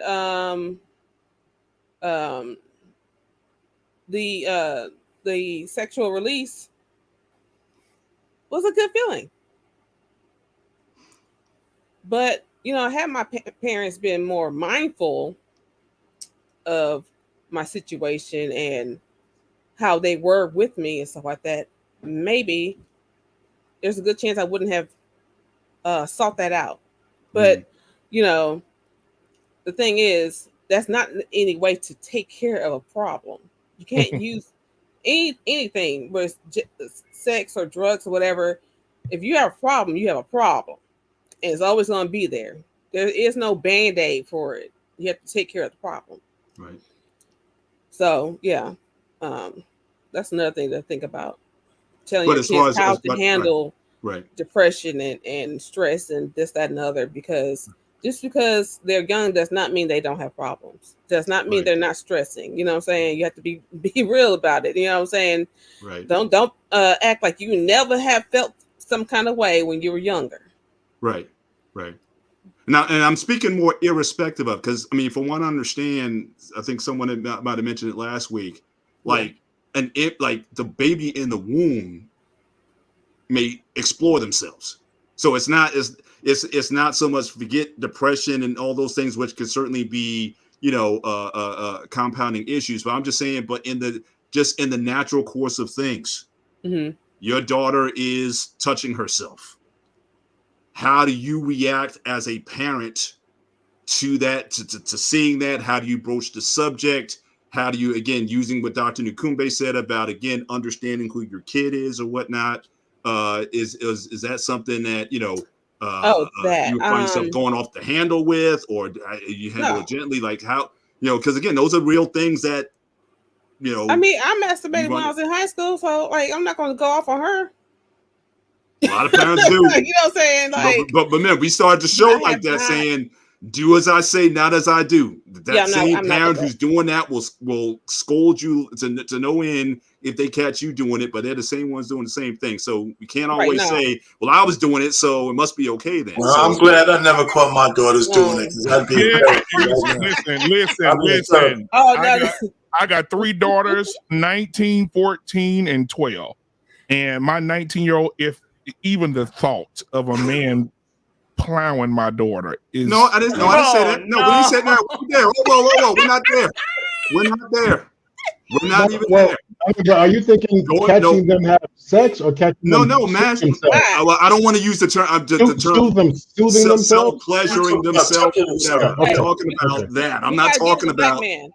We're not there, sir. No, we're not. I haven't even broached that yet. And then I was going back to what you talked about when you saw your son and said, "Here, son, here, take the towel or whatnot." I'm just passing it around the room. How do we feel about that, or how would we handle that? Yeah, because a lot of parents would be like, and is it a difference between a female sinning and sinful and dirty and got it is a difference. And is it a difference between your daughter and your son? Cause you walk in, she in there. Okay, can you explain? All right, doctor. So doctor, can you explain? So you're saying there's a difference between a woman self-pleasuring herself versus a boy doing that? The sounds are different. Yeah, technically, right? Body sensations, no. But if you think about the image that goes with it, they would in counseling, what we say is, or my counseling and coaching, what we've said to female clients, that comes with the whole thing of like a woman should keep her legs closed, a woman should be more clean, a woman should be more respectful. So it's more about teaching, if you choose to do that, what type of setting to be in and make sure you're safe and make sure, all those type of things. Where guys, it's easier to tell them kind of wherever you be, let it be free, and then the uses of this and the uses of that. When it comes to a parent, catching or seeing is more what they say palatable, is easier to accept it from a son doing that, because the boys are considered dirty, nasty. But isn't that part of the issue that we have categorized? And I know Reckless may disagree with me here, but again, we still have this archaic way of looking at men and women, and that again, when a man is sex, that's why I said earlier, when a man's sexuality is tied to his masculinity and vice versa, but we never tie a woman's sexuality with her femininity. It's like guys doing it is okay. Girl does it. It's we tie all these things to it that is that in itself. It doesn't necessarily have to be negative. It doesn't. I mean, I hear that's one. I'm just hearing what he just said. I'm hearing what the doctor said, but it doesn't necessarily have to be negative. I mean, it'd be interesting to know when kids start to explore themselves, the difference in age between a boy and a girl. Because when I think of a woman, a young lady, touching herself to climax, I think of her being a little older than a boy, taking a sock and doing it to himself. I don't know if that's true or not. I don't think. I mean, you don't think a 5 or 6 year old girl doesn't explore herself down there? I mean, I don't know. I think the women who have sons, they know about the sticky socks. They know about one of the differences is men. And I'm just gonna be. We all grown here. When a man in there getting his off, he could just. Men, you can do it like a shot of liquor, just damn, right? But you don't want to pass by the door and you hear your daughter, all that shit. I will be fucked up for life. You hear me?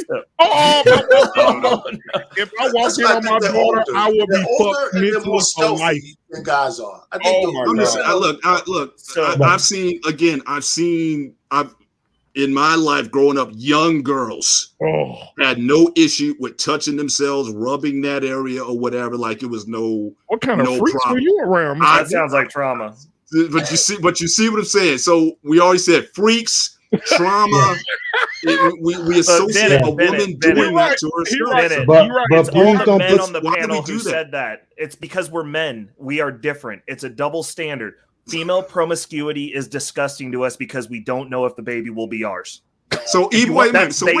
We're not even talking promiscuity. That's why I'm keeping it in the self-pleasure realm. But it's tied. It's the same area in our brain. So ladies, you can't win. At least it's not that Coach they can't win. Women should be talking to women about sex. Coach K, can you you can chime in on this one? From what I'm hearing is women can't win. It doesn't matter. Any sexual expression of a woman, even if it's to herself, is going to be looked at very differently from the way men do it. And I think that goes into how we teach men and women about sex. So teaching is one thing. I'm a little confused with that. I mean, I'm a little disturbed by that because in one hand, we're saying men and women are not the same. And now we're saying that they are the same. And so we're talking about teaching.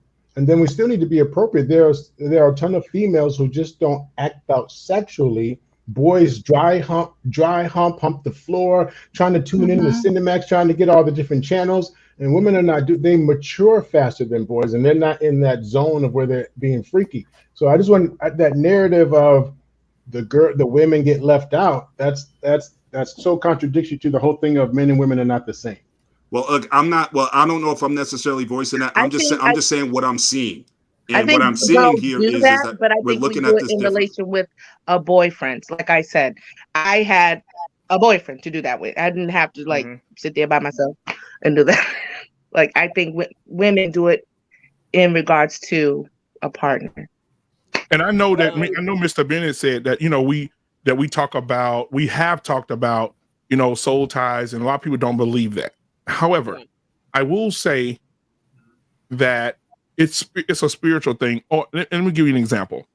Say for instance, Beautifully Animated, and I was single, she was single, and I knocked her completely down. And then I told her I don't want to be with her no more. Like we done, right? And it was bad. I'm done with you. And she riding down the road one day, and she hear Doo Doo Brown, and she remember I was hitting her from the back while we was listening to Doo Doo Brown. That's a connection to me that she'll always have. If I hit that ass real good and she's driving down the road, We're not even there, but black man, we're not even there yet. Okay. We're not even there yet. I'm going. Y'all way down the road on this. The main topic we're talking about the sexual education of children and helping children come to a healthy state of sexual maturity. And one of those aspects is going to be when they start discovering themselves. And how as parents, how do we deal with that? I'm gonna tell you right now. Go ahead. Hold on. You said boys with erections, right? So we got that out the way. But say for instance, for a single dad, what will, and this is a question for the ladies maybe, what would be the thing that you're looking for? Because your son get up, like my son would get up, he can knock over a statue downtown when he get up. But what are you looking at when it comes to your daughters? Like ain't no man gonna be checking his for his daughter like, So if as a single father, what are you looking at to notice your daughter is getting to that point where she's getting moist or something's chemically happening with your daughter. Like ladies chime in on this one. Can I go with this? Yes, please. I wanted to say a few things. So I think with this entire conversation, but also answering your question, I think the biggest thing is going to be developing a good relationship with your adolescent/teenager, because research shows that the better relationship you have with your teenager or adolescent, that the lower likelihood of early sexual intercourse initiation, and that could be from them, their the knowledge that they have. So also with the masturbation, can we say that word? Oh shit. Yeah, I didn't know. That's why I was trying to use everything else. I know YouTube is kind of like weird, but anyway. So with all of this, okay, yeah, that's a good one. So I think I'm trying to like touch on all the different topics. So with you're good. So with boys and girls, I think the conversations, they're both 100% serious and needed. They're going to be different, and I think that's needed in turn. Like that's important that you approach this because men and women are different. However, I do think that boys need to be taught how serious this is, because it does have ramifications on their life, and it may look different societally. And I'm not going to argue that, like I do from a personal standpoint, agree with Ray on that. But at the same time, I don't think it does any good for men either, especially if they're knocking women up. I mean, let's be real. Facts. And it's something too that I would thinking of my clients, like we don't want to get away from what this is for. Of course, sex is not only is it for reproduction, but it feels good for a reason, right? And I don't think that should be shamed. No. However, just as food is for fuel and nutrition, but we can overuse these things for pleasure. And that's what I would want to broach that topic with. And that goes along with the self-soothing too. And I think if you're like a single dad or maybe a single mom, I read in a book, talking about, well, it depends on, the family doctor, like how they feel. Because growing up, sometimes the family doctor is kind of weird. But if you have it, actually though, when I was in high school, I loved my family doctor. So scratch that. So you can talk to, you know, some of the real like specifics that, you know, the anatomy, physiology parts of that with, and your team will probably, or adolescents may, you know, trust them too. The biggest thing I will say is relating to them and being open and having that communication. But I also, okay, last thing too, sorry, I've been wanting to like add this.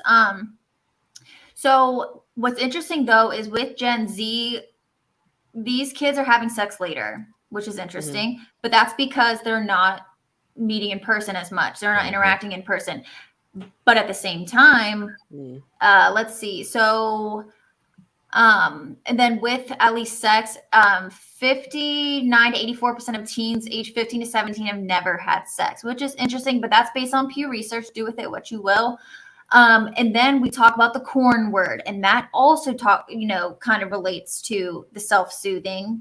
And that's a whole nother show in and of itself, and how destructive that is. But if the teens are using that, it can kind of give them it's going to shape their sexual experience differently. And if, you know, you're trying to teach your child about this experience, this natural part of the human experience, I think talking about that too is important, because I found a stat too about how, let's see. Oh, I think I lost it. But how it's like, how often people are seeing, oh, it was like age 9. I don't know where I put it, but as young as age 9, kids are seeing that corn. So that's another aspect of it too, kind of wrapped up into all this, because either way, it's like, if the kids aren't even, you know, if they're not seeing their friends or like hanging out or whatever, they're gonna be shaping their knowledge from what they see on the internet, and we know that that's not. But that's what I opened some of my opening with, is that if we're not going to have these conversations in a wholesome environment, that void is going to be filled by someone or some entity that we may not want. And so that's part of this, why I'm saying we need to, you know, broach this topic, because as everyone on this panel shared, most people haven't had a proper conversation, or they can't remember the conversation. Yeah. So So that's quickly. What's. Go ahead. Go ahead. No, Coach K, can I just ask real quick? When you mentioned adolescent for girls, can I just clarify, because you a girl start her menstrual as early as 8, 9, 10. Yeah. So is that conversation part of, like, if there's menstrual education, is that also appropriate for the age of this education? I would say so. I mean, there's so many different topics in this umbrella, I guess, of this sex education. But I think as a parent, you might want to tie some of it in with, you know, what's going on with their, you know, starting their cycle and what this means. But I think, again, the biggest thing is having a relationship with your child. And also, as a parent, it's going to be uncomfortable, but you kind of have to face what's out there, because your teen is going to see it. So you can even use that as a discussion too. Like, hey, I'm aware that this is out there, or what are you seeing? If they're comfortable sharing, what are your friends talking about? Again, it's going to depend on, you know, the relationship you have, which of course you'd want it to be open. But I think that would be a helpful thing. And also too, I love what Dr. Nkumbi said about tying in, you know, if you come from a moral like position on this, use that and tie it in that way. That's like a good footing. But you definitely want to be intentional, because I'm going to be honest, and this is just my personal opinion. I looked at a sample of that book and I'm kind of appalled, to be honest. But that's why it's important to be aware and to be intentional and ahead of time, so that you can set your kids up for success and to be to exercise their own agency, and that goes into consent and all that kind of stuff. Coach K, does the conversation change based on how appalled the parent might be? So your kid shows me, like type of media they're getting it from, and I happen to be appalled because it's a chin of goat that they're talking about doing something with, and I'm like, why? So then my personal thing, I might shut it down. Do you think that plays a role? I think that is definitely going to play a role, and it's likely to happen. And that's why I've been really like, because when I can feel myself like feeling like, whoa. So I'm like managing my thoughts about this. And I think approaching it from an open place, don't talk about it right then and there, because then you're going to be acting on emotions, and then they're going to be confused, and then they're also going to feel conflicted because that's their school, whatever. So I would say take a step back and do some research and come from an understanding and open place and use it as some type of learning for not only you, but also for them. And I still think it's okay to say, hey, in this family, let's say, they're of faith, we don't agree with this and this is why, but then you can go on further. I think just addressing it head on is the best way to go, because it's there anyway, but definitely manage your emotions first. So then you can have a conversation. So cool. I just said I'm glad you mentioned. I'm sorry, if I really quick, please. Mr. Bennett, the reason I asked that question, the R. Kelly time, there were so many young females who were shot down by their parents from just having a basic love, intimacy, and sex conversation, because they were like, don't cross your mind, hell no, you would never. And they totally the opportunity to have the conversation. I agree. And again, that's the whole thrust tonight. That's an indicator.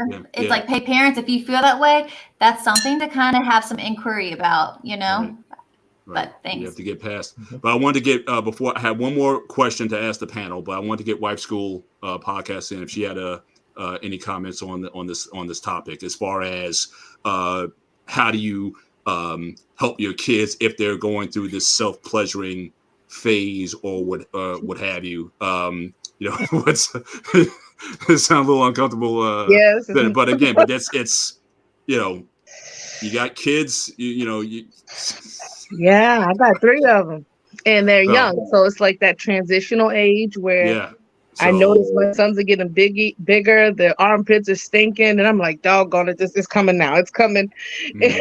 And my That's what he daughter.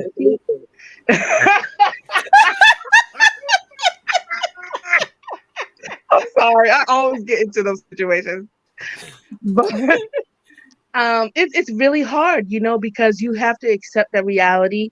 As much as we've been trying to play it off because it just seems like it, like you just don't want to do it, you do have to deal with it. I think sometimes a woman has her limitations and what she can explain to a boy. I think that there's a place for a man to do that. And so maybe that's why women avoid it, because it's just such a tough thing, and that should be what their father should instruct them on. So that's something I have to pair with their dad to talk about that. I know that your body changes, and then whatever you probably weren't feeling, something's wrong. I can't concentrate on my Legos anymore. Sheila has these protrusions that are just awesome. And how can I stop something that? But even before that, but aren't the kids being exposed? The Barbie doll. That whole thing back in the day, the voluptuous figures on them and whatnot. So again, our kids are getting exposed to these things very early, and the Barbie doll been around for like 70 years. So we're not covering any new ground here. Right? You're getting it on cartoons now. You're getting it on anime. I love anime, but some of the female characters, they're just like, ooh, I'm like, oh my god. Well, that's all superhero. If you go back to those Marvel, do you see those superheroes? The way they drew the superhero women, whatnot, all of them were bad.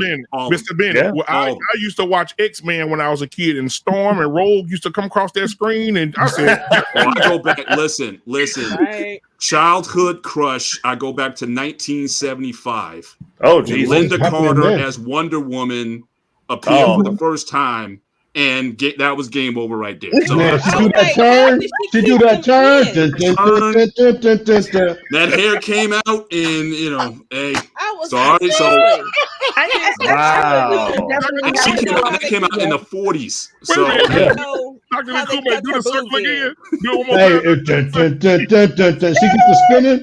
And y'all remember the original Incredible Hulk? He ran. I thought his balls were going. I was waiting for the Incredible Hulk.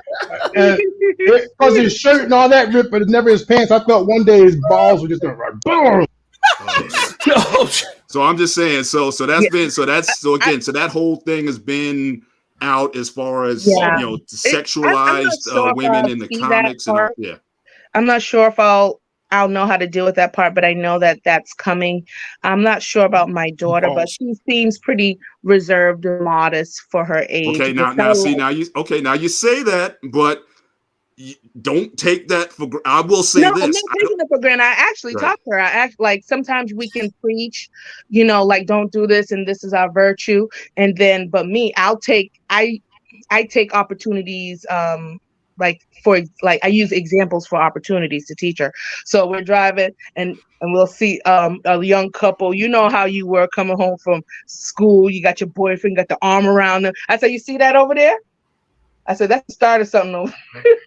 And then the guy putting their arm around you, sometimes you got to watch it. Tell them not to invade your space. If you feel uncomfortable, let them know. And I said, but that's, that's where it usually starts. But if you do, let them grab that titty. See, I just. Because you don't want to make it embarrassing to the point where they don't want to talk to you anymore. Like, I am not talking to her about this. So it's like there's so much strategy that you have to use, but you have to accept that they're just young people transitioning, growing up. Right. Like, and you got to keep them busy. as we You got to tell them the truth. You got to keep them busy. Right. You got to tell them the truth, and hopefully everything turns out good. But as we led to this with the show, this appears to be, I think we can all agree, this has been a cycle of just misinformation or ignorance for a long time, and just like breaking any habit, we're gonna have to go through some of the hard stuff in order to make sure that this doesn't continue. So I'm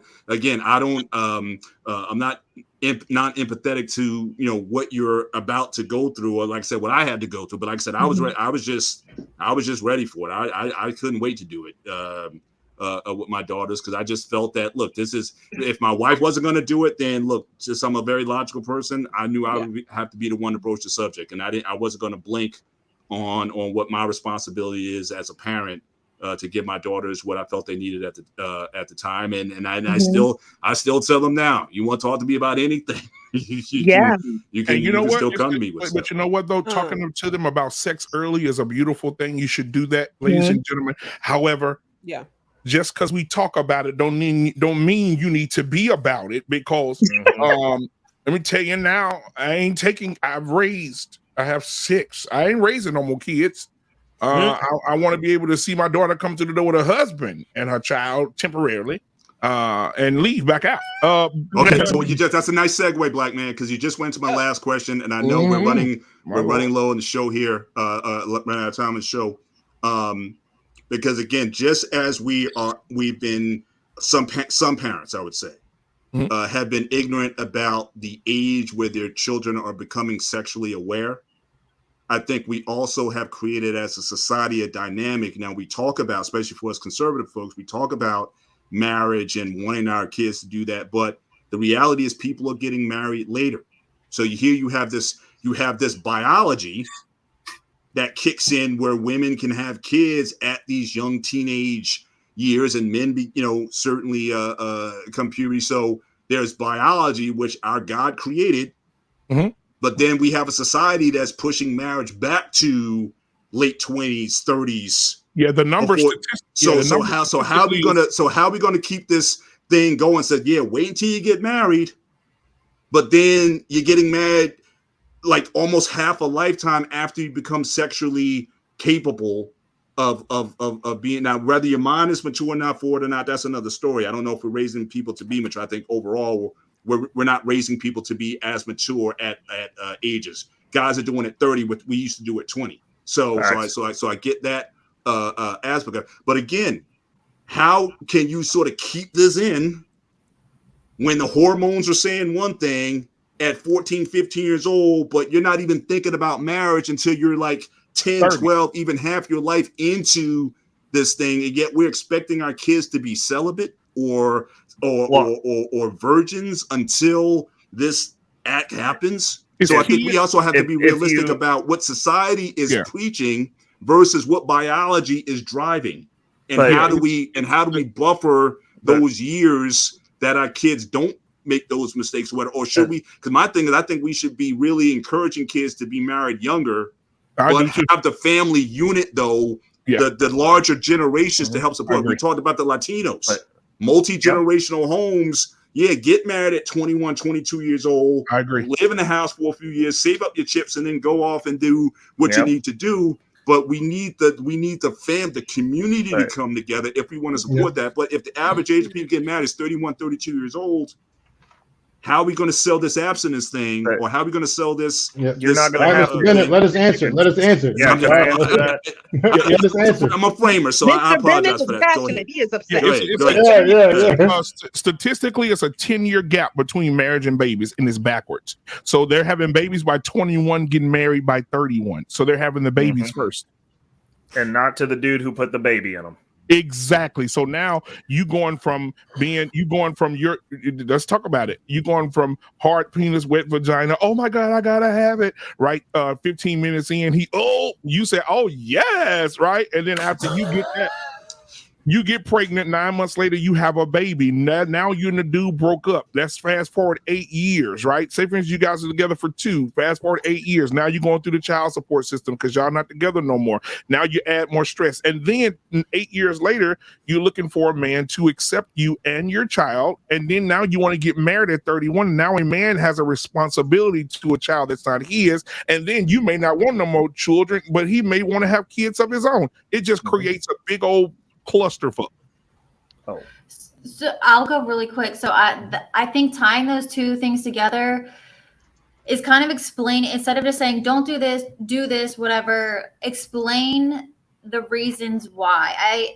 I always encourage thinking long term, because what you want long term, and they're not going to know for sure, but it kind of puts it into perspective because it determines what you're going to be doing today. So I like you and I'm not a parent, so okay. However, I would say you can broach this topic by saying, if I would rather you not, or whatever it's going to sound like, but these are the reasons why I would like, why you should maybe not do this or whatever, if we're talking about the sex thing. And then in terms of the marriage, like these are the benefits of XYZ, kind of like giving them the why behind the actions, and also the why behind why not for the things that are going to be negative outcomes, because again, they're going to be seeing this out in the media and things like that. But the thing that the media fails to tell us is the consequences to these things. And majority of the time people find it out after the fact and it's too late. So you're right, because definitely people respect and acknowledge when you add a reason behind what you're saying to them, instead of saying don't do this, don't. That's not telling me anything, So I'm definitely that type. I was definitely that type of person when I was younger, and to this day, it's like, don't just say what not to do. Why are you saying it? And you had said something earlier. Oh, I forgot my thought now. Okay, so I'm really happy I adjusted my camera angle and I'm wearing my green shirt, because if I was a general of an army, and we'll just say hypothetically it's the Army of Mandem, and I told all my soldiers, and I only taught them one thing, and that's to go get as much ass as you can. Young man. Most of them are going to fail at that. Like, that's the reality of the situation. Like, young boys are not all having sex the way that we make it out. Like, everybody's having sex. No, women get to have sex. Men are not having sex unless you're in the special forces. Even even at high school age. And the thing is, even those guys, the ones that are in the special forces that are succeeding at getting sex, they also think, much like most of the older people on this panel, that everyone's having sex. And I'm like, do you see the drum guy from the band that you don't talk to, that you step over every day on the way to your lacrosse practice? Do you see him at the party getting a blowjob? No. I'm like, there's a reason for that. It's because you and your 5 friends are screwing everyone. That dude gets no ass. He's going to live his life getting no ass. We've drawn a big chasm between average men. Average men are fighting to get ass now. It's ridiculous. Dudes are running over women with vehicles. They're getting so little ass. Can I ask? So are you saying don't teach? Well, I mean, it really doesn't matter what you teach young men unless they're in the special forces of men. If you're not a top tier man that's desirable, and that's blatantly obvious which ones those are, because it's not everyone. Your little heartbreaker is not a little heartbreaker. He ain't getting laid till at least 25. That's just the reality of the situation. I'd at least rather him know, though, than not, to still have that in his toolkit, all 100%. these things. And also, too, as a father, I'm sure, I mean, of course, there's always going to be those people. Well, then in high school, I really wouldn't want my teenage son. But regardless, also helping them with their self-image and things like that. And also that it's okay and there's nothing wrong with you because those. No, I'm going to stop. I was about to say something. As a joke, I'm not. Well, this is, I'm just saying, when it comes to young men, I'm not saying that it doesn't matter what you teach them, but the reality of it is the way that the topic was broached was that all these dudes are out here just running around like bandits. And even the ones that want to run around like bandits don't get to run around like bandits. I know this because when I was in high school, I prayed to God that I could run around like a bandit. And I hadn't built myself yet. Men have to become. And I was socially awkward. The only thing I had going for me was that I played sports. So I did not start growing into myself until my senior year. That's when things started putting themselves together for me. But Reckless, didn't you also say earlier, didn't you also say earlier that you couldn't be in high school today because of how women act today? So that's with the mind that I have today. I mean, okay, not so much the women do. I thought you were making reference that the women were different. Well, they are, but they're isolated to that same 10 men. I mean, I have kids that come work for me over the summers, and I'll normally mentor them, and I talk to them about what's going on because I tell them straight up, I'm like, hey, you drop your kid off here, and you're working with me, and he got to ride with me. If he asks me questions, I'm telling him exactly what the answer is. Yeah. So basically, what you're saying is that top 10% of men that you're talking about. Back in the day, they were getting a 5 to 10. Now they're getting 30 to 40. 100%. Okay. Because those guys are going, oh, well, it's so easy to pick up chicks. We're all getting laid. And I'm like, who's we're all? And he's like, me and the lacrosse team, the varsity lacrosse team. I'm like, is the band guy getting laid with you? Do you see him? Is he in the vicinity of any of these? No. Yeah, the flute player ain't getting nothing. Right. These dudes are not getting, and then if you grill them and they think about it, that's another double entendre by Black. Yeah, but Mr. Bennett, sorry. I just want to say I think there are some females that way too, meaning you can teach them, but because of their morals and values, even if they got all the other social media and all that influence, it wouldn't rattle their cage. They still know how to hold on to what they have, no matter what other messaging they get. Right. Yeah. Brother Arpain, again, we're coming up on final thoughts. So again, thank you everyone for being, first of all, bold enough to be on this panel tonight, because I know this is something that not everybody wants to necessarily just run into the fiery building on that. So I appreciate everybody for being on the panel. Black man, I appreciate you as always, creating this space for us to have these conversations and just the openness of your platform. So thank you for that. Absolutely. I want to start with Brother Arpain. Any final thoughts you may have, sir, on this topic or anything that we haven't broached? If you want to go back to something, the floor is yours, sir. And thank you for joining. You muted, Big Dog. Yeah, I got it. Yeah. One of the things we got to realize, we are in a cultural battle, right? There's a hookup culture that's prevailing now, and it permeates a certain age group. And it's from young to, let's just say 30. Both men and women are all hooked up in the hookup culture, but still, there's only a small percentage of men who are getting the best advantage of that. The top of the bell curve, right? The guys with money, and then the Pookies and Ray Ray that have the aesthetics, right? So they're stroking everybody, right? And then there's a group of guys ain't getting nothing. The only difference is more women are in the field giving up the box more than ever, and only to select men. So the virtue of women has gone down. All right, so there's only a few women who are hanging on to their virtue, right? That's why we don't see no virgins in the West anymore, right? So we don't even talk about the word virtue, right? Men are born and we have to earn our way through life. Women are born with inherent value, and the thing they have to keep is their virtue. And nobody talks about that, and a lot of parents don't tell them your virtue is important.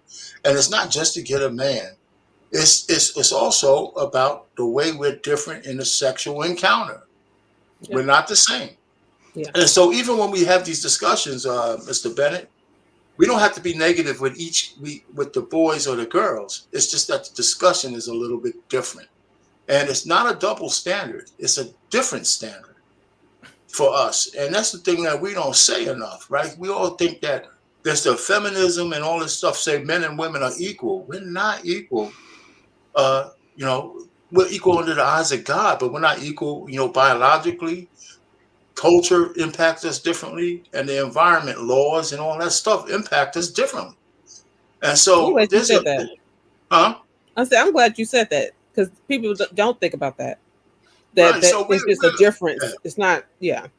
Yeah, so that's how it is. It's not one is better than the other. That's why we have this big divide. So how is the counterculture of marry before you carry, which almost nobody says anymore, work, right?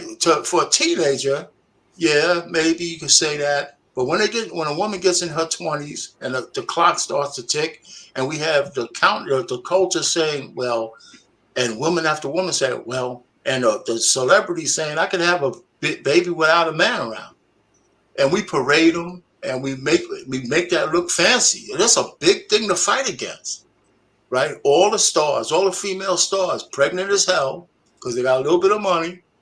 They're having babies, but Rihanna having a baby out of wedlock is not the same as the chick from the projects.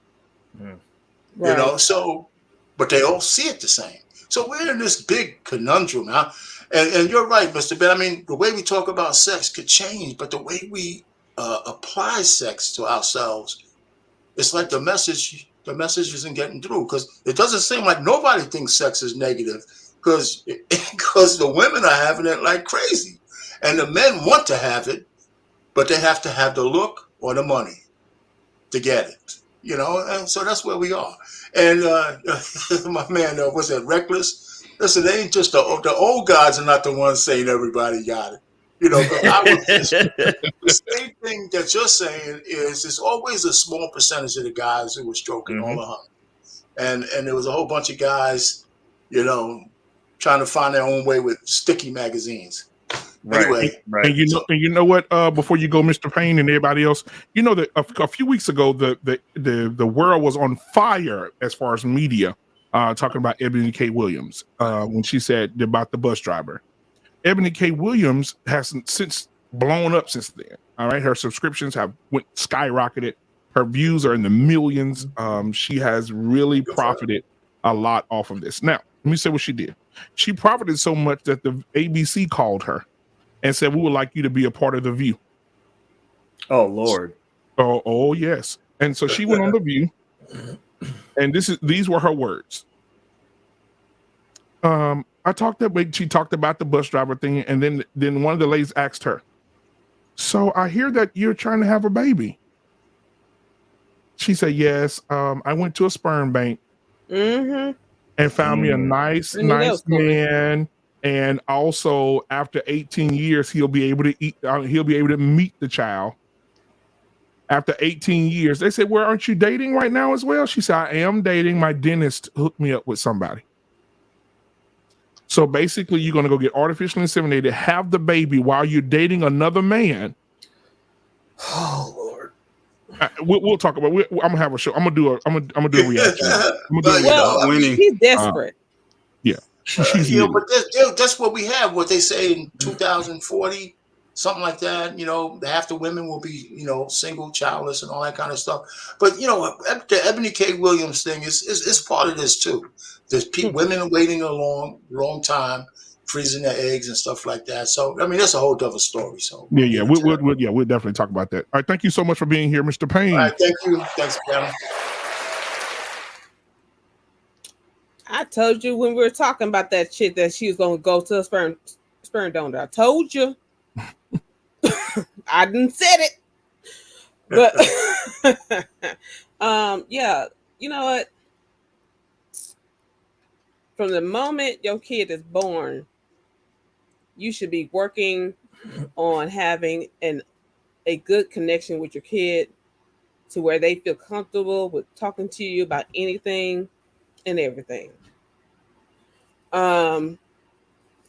Stop cutting them off, talking about you listen to me, because sometimes you have to listen to them.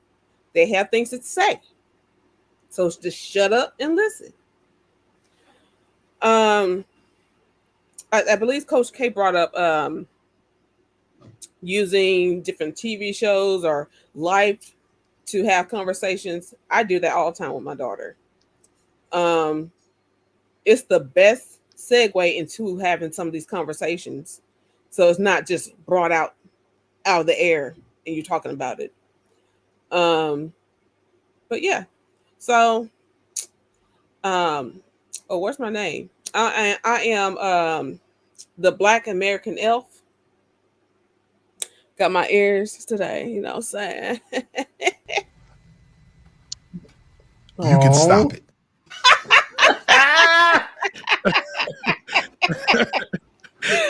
I mean, it's been a great conversation. Thank you, Mr. Bennett. Absolutely, Mr. Bennett. Thank you. Here, and congrats on your daughter's graduation. Yeah, absolutely. Thank you. Yeah, we shouted her out the other night as well. Thank you so much, Elf Ears. Have a great night and be at peace and all that great thing, all those great stuff. Live long and prosper. Yeah, live long and prosper. The lovely Coach K is in the building. Sis, what are your final thoughts? This was a great conversation. Mr. Bennett, you asked so many great questions and they're needed. Whether people like it or not, this is, you know, the reality of the situation. And I think it's, you know, thank you also Black Man Unfiltered for having this conversation so people can either learn or share it with people that could use the information or whatever it is. Because regardless, it's not changing with human nature, and especially with the internet, it's needed more than ever.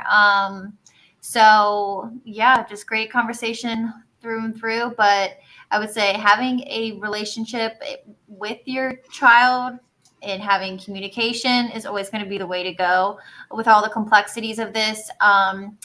But you can find me at my website, coachkr.com, and also join me and Dr. Nakumbi Thursdays, Breaking the Cycle, here on the Black Men Unfiltered Network at, 8 p.m. Eastern, but 7 Central. So thank you. All right. Thank you so much, Coach K, for what you bring as well. You and Dr. Nakumbi are doing something great. So, man, guys, if you're not watching Thursdays at 8 Eastern, 7 Central, you have to come over and watch and be a part of it.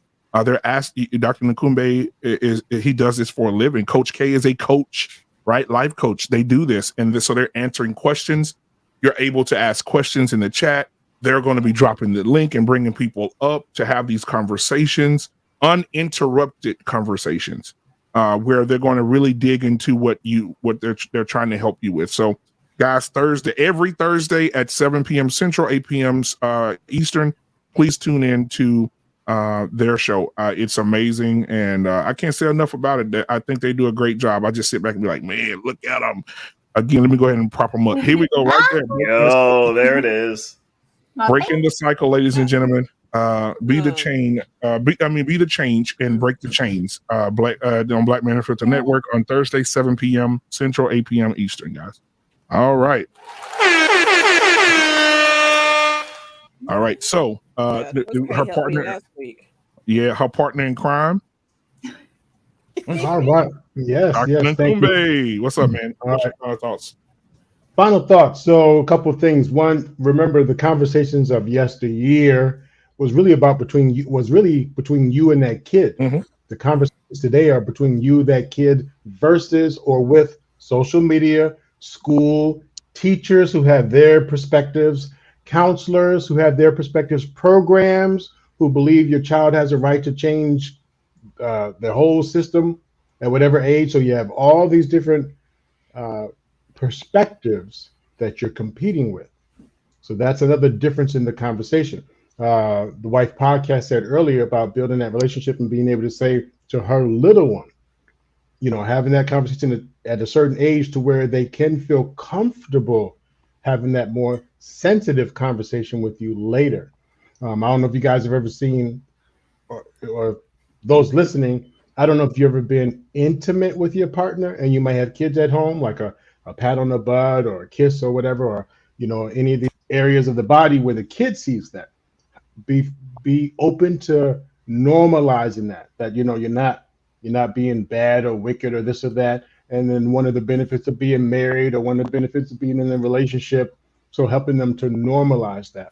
And then last thing to consider, and I think Coach K and everyone on the panel mentioned it, the environment, their sensitivities, the development of them. So you have your females who are, again, menstrual stuff as early as 8.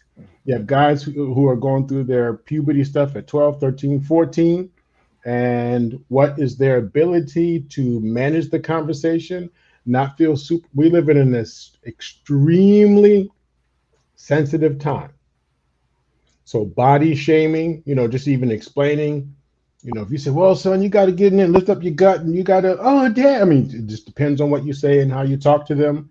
So being aware of the sensitivity, find ways to collaborate. If you yourself can't have the conversation, but you have a good auntie, uncle, dad, mom, school, church pastor, find ways to collaborate with people to have those conversations or come at different perspectives. Mom, if you don't feel comfortable talking to your son, or dad, you don't feel comfortable talking to your daughter, is there auntie? Is there a neighbor? Is there a best friend? So don't ignore the conversations. Find ways to have them where you feel comfortable, the kid feels comfortable, and remember, it's fluid. The conversation at 12 years old might need to be had at 16 years old. It might sound different at 16. I'll land my plane there. It's always an honor and to have this space to share the perspectives with you. Remember, as much as I am a psychologist, I am also a comedian. So if I'm up here doing shenanigans, it's all in fun. So I enjoy it. I love being in this space with you.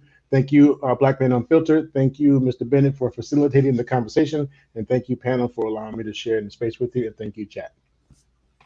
All right, man. Thank you so much. Let's see. We got none other than the wife in the building tonight. We're just going to start calling you that because you're on your way to that. If I can use my TD Jakes voice, every man let in here clap your hands because she's going to be a wife pretty soon. Amen. Somebody. All right. Those claps are a little too weak. No, I was like, oh, was it too? I thought it was the only one. Like, oh. Yes. I'm sorry. Oh my goodness. All right, go ahead, Suge. What are your final thoughts? I think that we as parents, we cannot, just because we have children, we cannot stop learning and being present in what the world is and what the world is shaping. We cannot let this other people do the jobs that we're supposed to do, no matter how uncomfortable it is for us.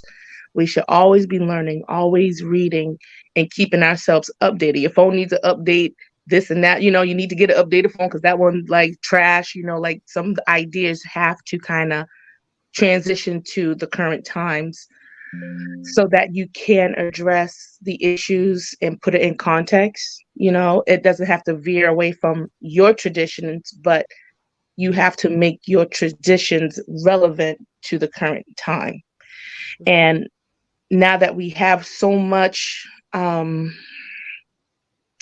pressure, it's not so much peer pressure anymore. It's actually social media.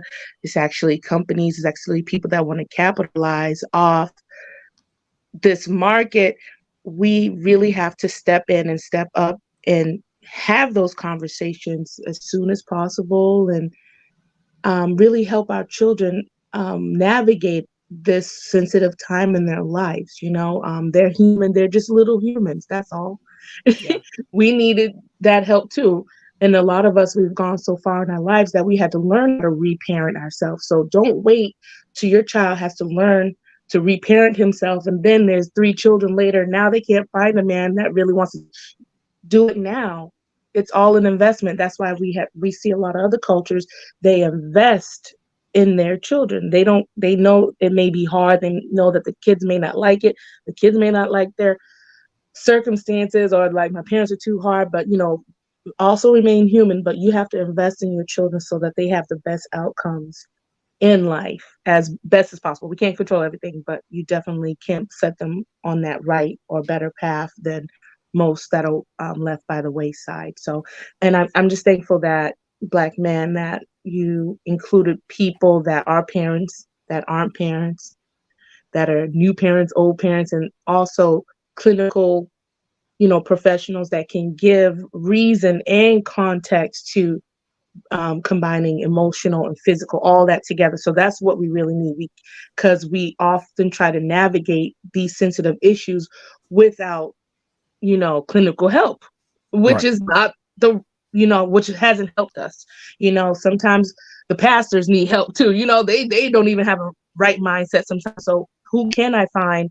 Who can I confide to help guide me through this, sensitive issues of like family matters and things like that. So I'll leave it at that, because I can say a whole bunch, but thank you. No problem. No problem. Thank you for being here. I appreciate it. Guys, while we're giving final thoughts, just a quick break to let you guys know that I haven't been inspired. So next Tuesday, we're going to have the conversation alluding to the vasectomies. We're going to talk about how young should young men get vasectomies? Jesus Christ. And the title of next week's show is guys, listen, we gotta be a little controversial, okay? Are mandatory vasectomies on boys or men the cure to the baby mama and child support epidemic? We're going to talk about that next week to see if that's going to be pretty good. I'm going to make you guys laugh real quick, because I'm going to give you the face of that thumbnail for next week. I'm going to show it to you real quick. I happened to prepare that show while we were doing this show, just double working tonight. So we'll next Tuesday, 8:30 p.m. Mr. Bennett is killing himself laughing. 8:30 p.m. Central Standard Time next weekend. I mean next week. I said next weekend. Next week. All right. So thank you guys for being here. All right. Let's see who's up next. We got Reckless. Reckless. You're last and very much not least, sir. What are your final thoughts on what's going on in this conversation tonight? You muted again. You muted again. You talking good, bro. You talking good. I know it. He was like this. You know, I'm hyped when I mute and start talking as soon as you pull me up, bro. See, first of all, as much as I'm on Bennett's neck, I really do appreciate your insights. I want you to know that I like you as a person, and if I don't give you shit, I don't like you. I appreciate it. I knew that right away. You good, brother. Black man unfiltered, kiss my ass. Anyway, so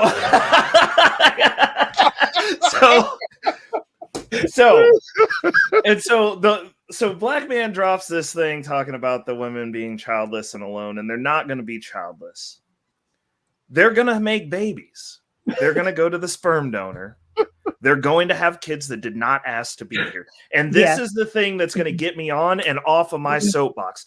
No person who comes out of your body, women, asked to be here. You're right. We did not ask to be here. There's not a line that says, hey, you, go ahead and just pop me out. I really want to be in your situation with no dad. Like, no one asked to be on this planet, which goes into the topic tonight.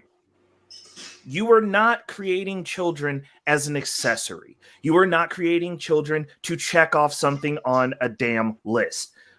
You need to be involved in their life. If you do not have a plan for these children, if you do not engage, then the world is going to have a plan for them. There is a plan set, and it's not to their benefit. It's not going to be for them to have a fruitful life, they are going to be slaves in one fashion or another.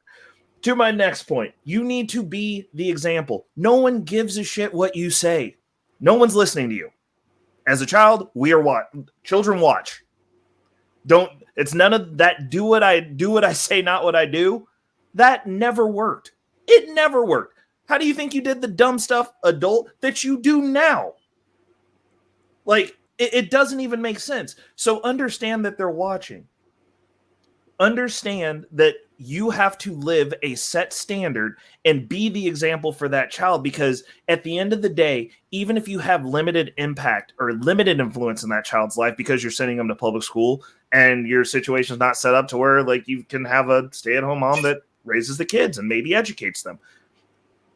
They're watching during those glimmers of time what you're doing. When you come home, you have to be on. I feel the same way when I go into my business. I'm going to go into my business after taking a nap tonight after this panel. I'm going to be tired. I'm going to have to rally my troops. I'm going to have to act as if, regardless of how I feel, because I am tired, because I made these decisions. And it's not their fault. They are looking to me for leadership. They are looking to me to be the example.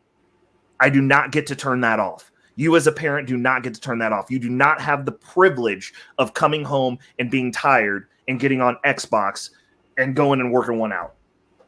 You've got someone that you're pouring into that's watching you, unless you're trying to replicate that. And we have plenty of that as is. Our country is weakening. Our country is failing because we are not living those standards.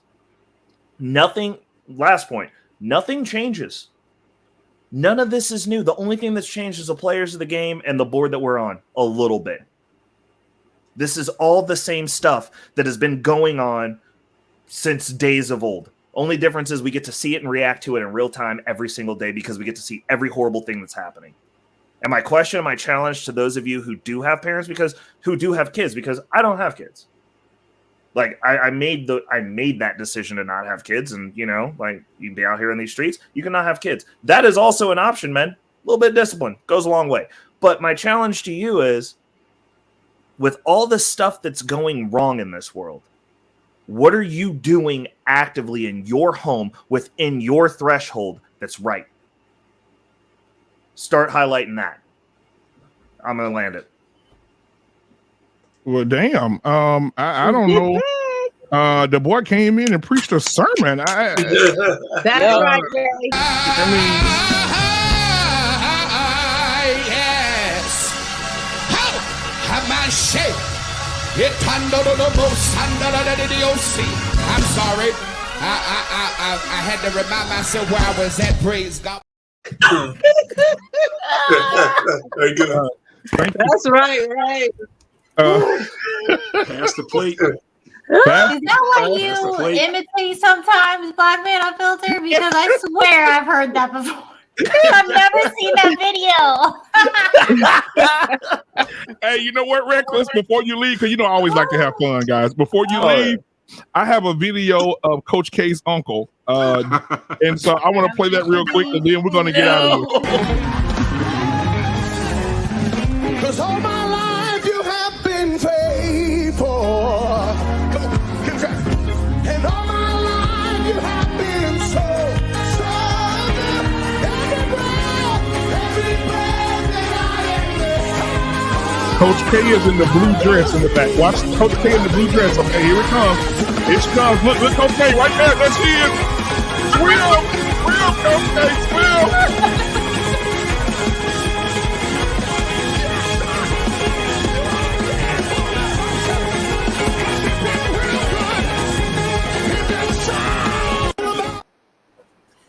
So cringe.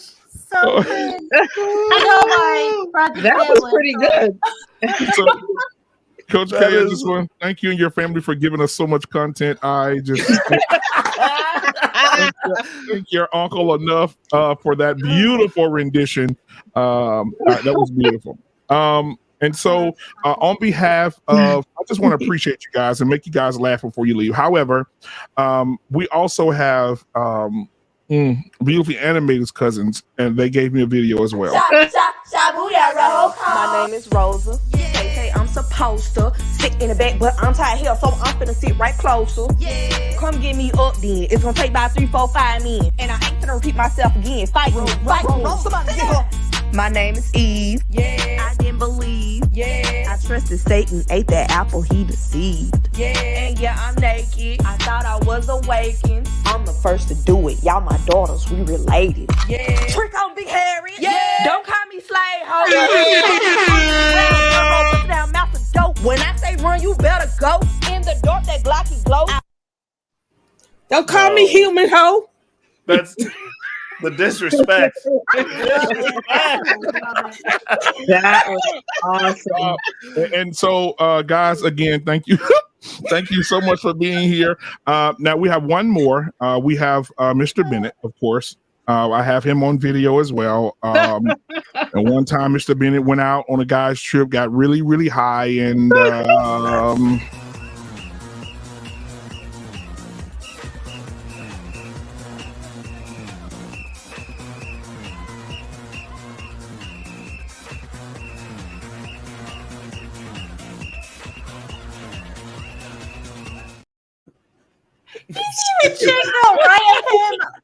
That caught my eye. That's Mr. Bennett after his daughter graduated. He's like, geez.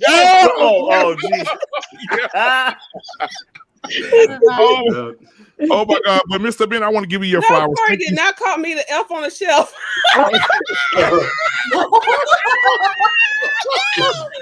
Oh my God!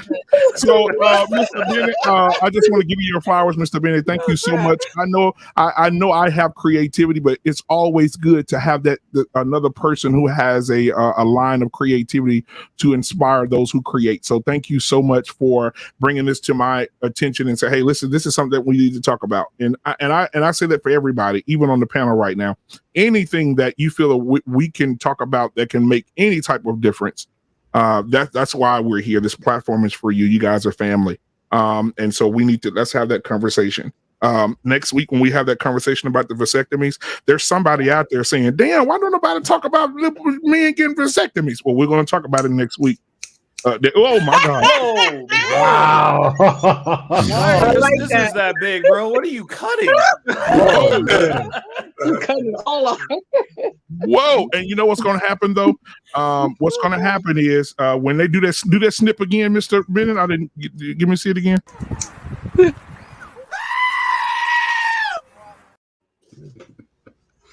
So that's what's going to happen once he gets snipped. But thank you so much, Mr. Bennett. Thank you for your creativity. Thank you guys on the panel, Mr. Payne. Always thank you for your perspective, man, and coming over on Tuesday nights and giving us your time, man. Thank you so much.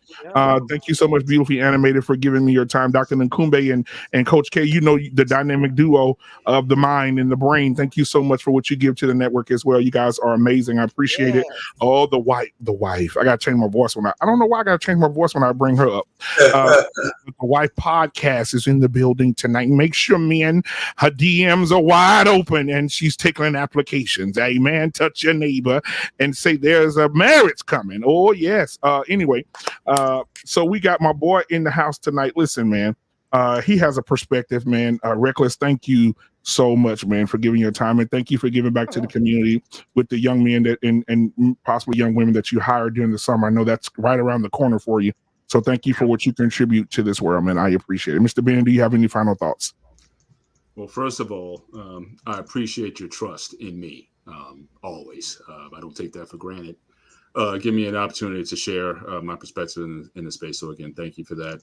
And again, panel, thank you for sharing. It just goes to show that for a lot of us, again, we're all coming from similar places, but again, if we're ever going to break the cycle of, again, misinformation, it has to start with us, and I think we're in the best positions to do it. So I encourage everyone to have the hard conversations with your kids. Doctor in the back, he's talking about a whole nother conversation. I don't know if I'm ready for it, but when it comes to this, I start off with positive.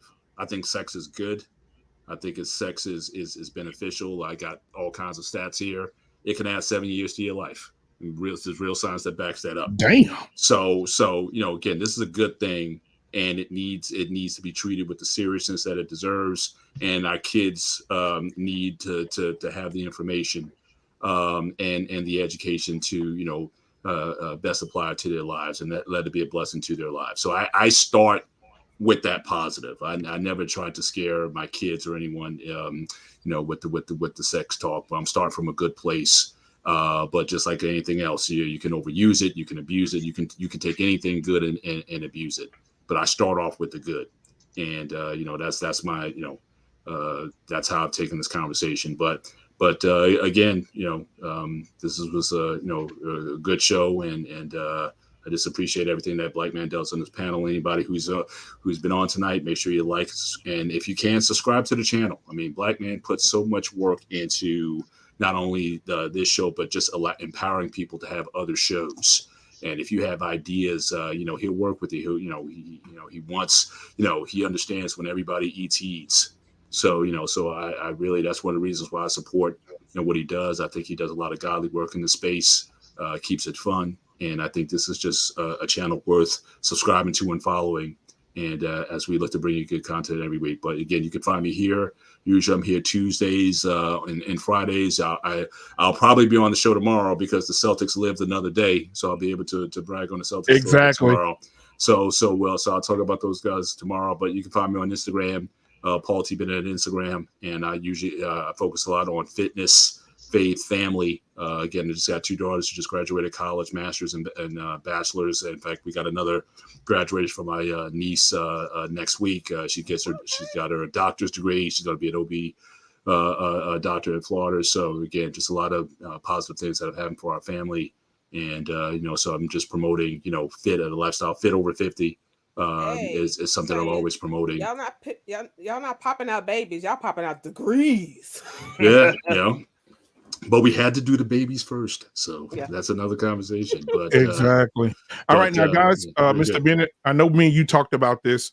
I talked to my girls, right, about the show because the schedules are so conflicted. But next Sunday, not this Sunday, okay? And put my voice on of seriousness, not this Sunday, next Sunday. The young ladies will be back. You on the panel, you probably never seen this, but I had a show. An entire show just like this one for the deaf community. And they do sign language. They have full conversations, right? I put the music on in the background and they talk about the latest thing in the news, what's going on with celebrities, and I had so much good feedback. It was like, man, it's so soothing. It's the watch is like it's crazy. And so it was, because I went back and watched, I'm like, wow, this is relaxing just to sit here and listen to this music and watch them speak to each other. So next Sunday, next Sunday, it's called, the name of the show is The Silent Treatment. And so they'll be back next Sunday doing their thing. So great to hear. Great to hear. Absolutely. So thank you guys so much for being here. Next Tuesday, we're going to get it in, talking about snipping these testicles. Lord, look at Reckless. I will be sending all you guys because I will not be able to do it without you guys. You guys are amazing. So thank you so much for being here. And guys, we are out. We'll see you guys next Tuesday. Right, later. Standard Time. Peace. Live long and prosper.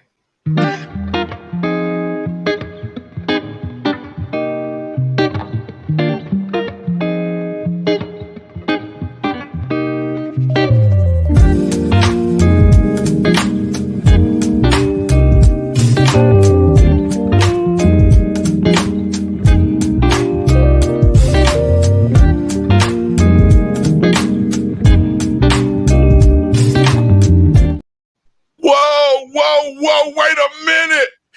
Listen, guys, I ended the show, but I can't end it right now. Give me just a second. So somebody tonight gave a super chat. I cannot forget people who have contributed to the channel. So Brent Henson gave a $5 super chat. He said, support to Reckless and the panel. Let's go. So I'm going to give him something. We'll end on that. I'm going to get Eddie Murphy in here with this remix. Yeah. My girl wants to party. Let's go. Girl, I can't understand it. Why you wanna hurt me? After all of the things I've done for you, I buy you champagne and roses, put diamonds on your finger. I see you hang out all night. What am I?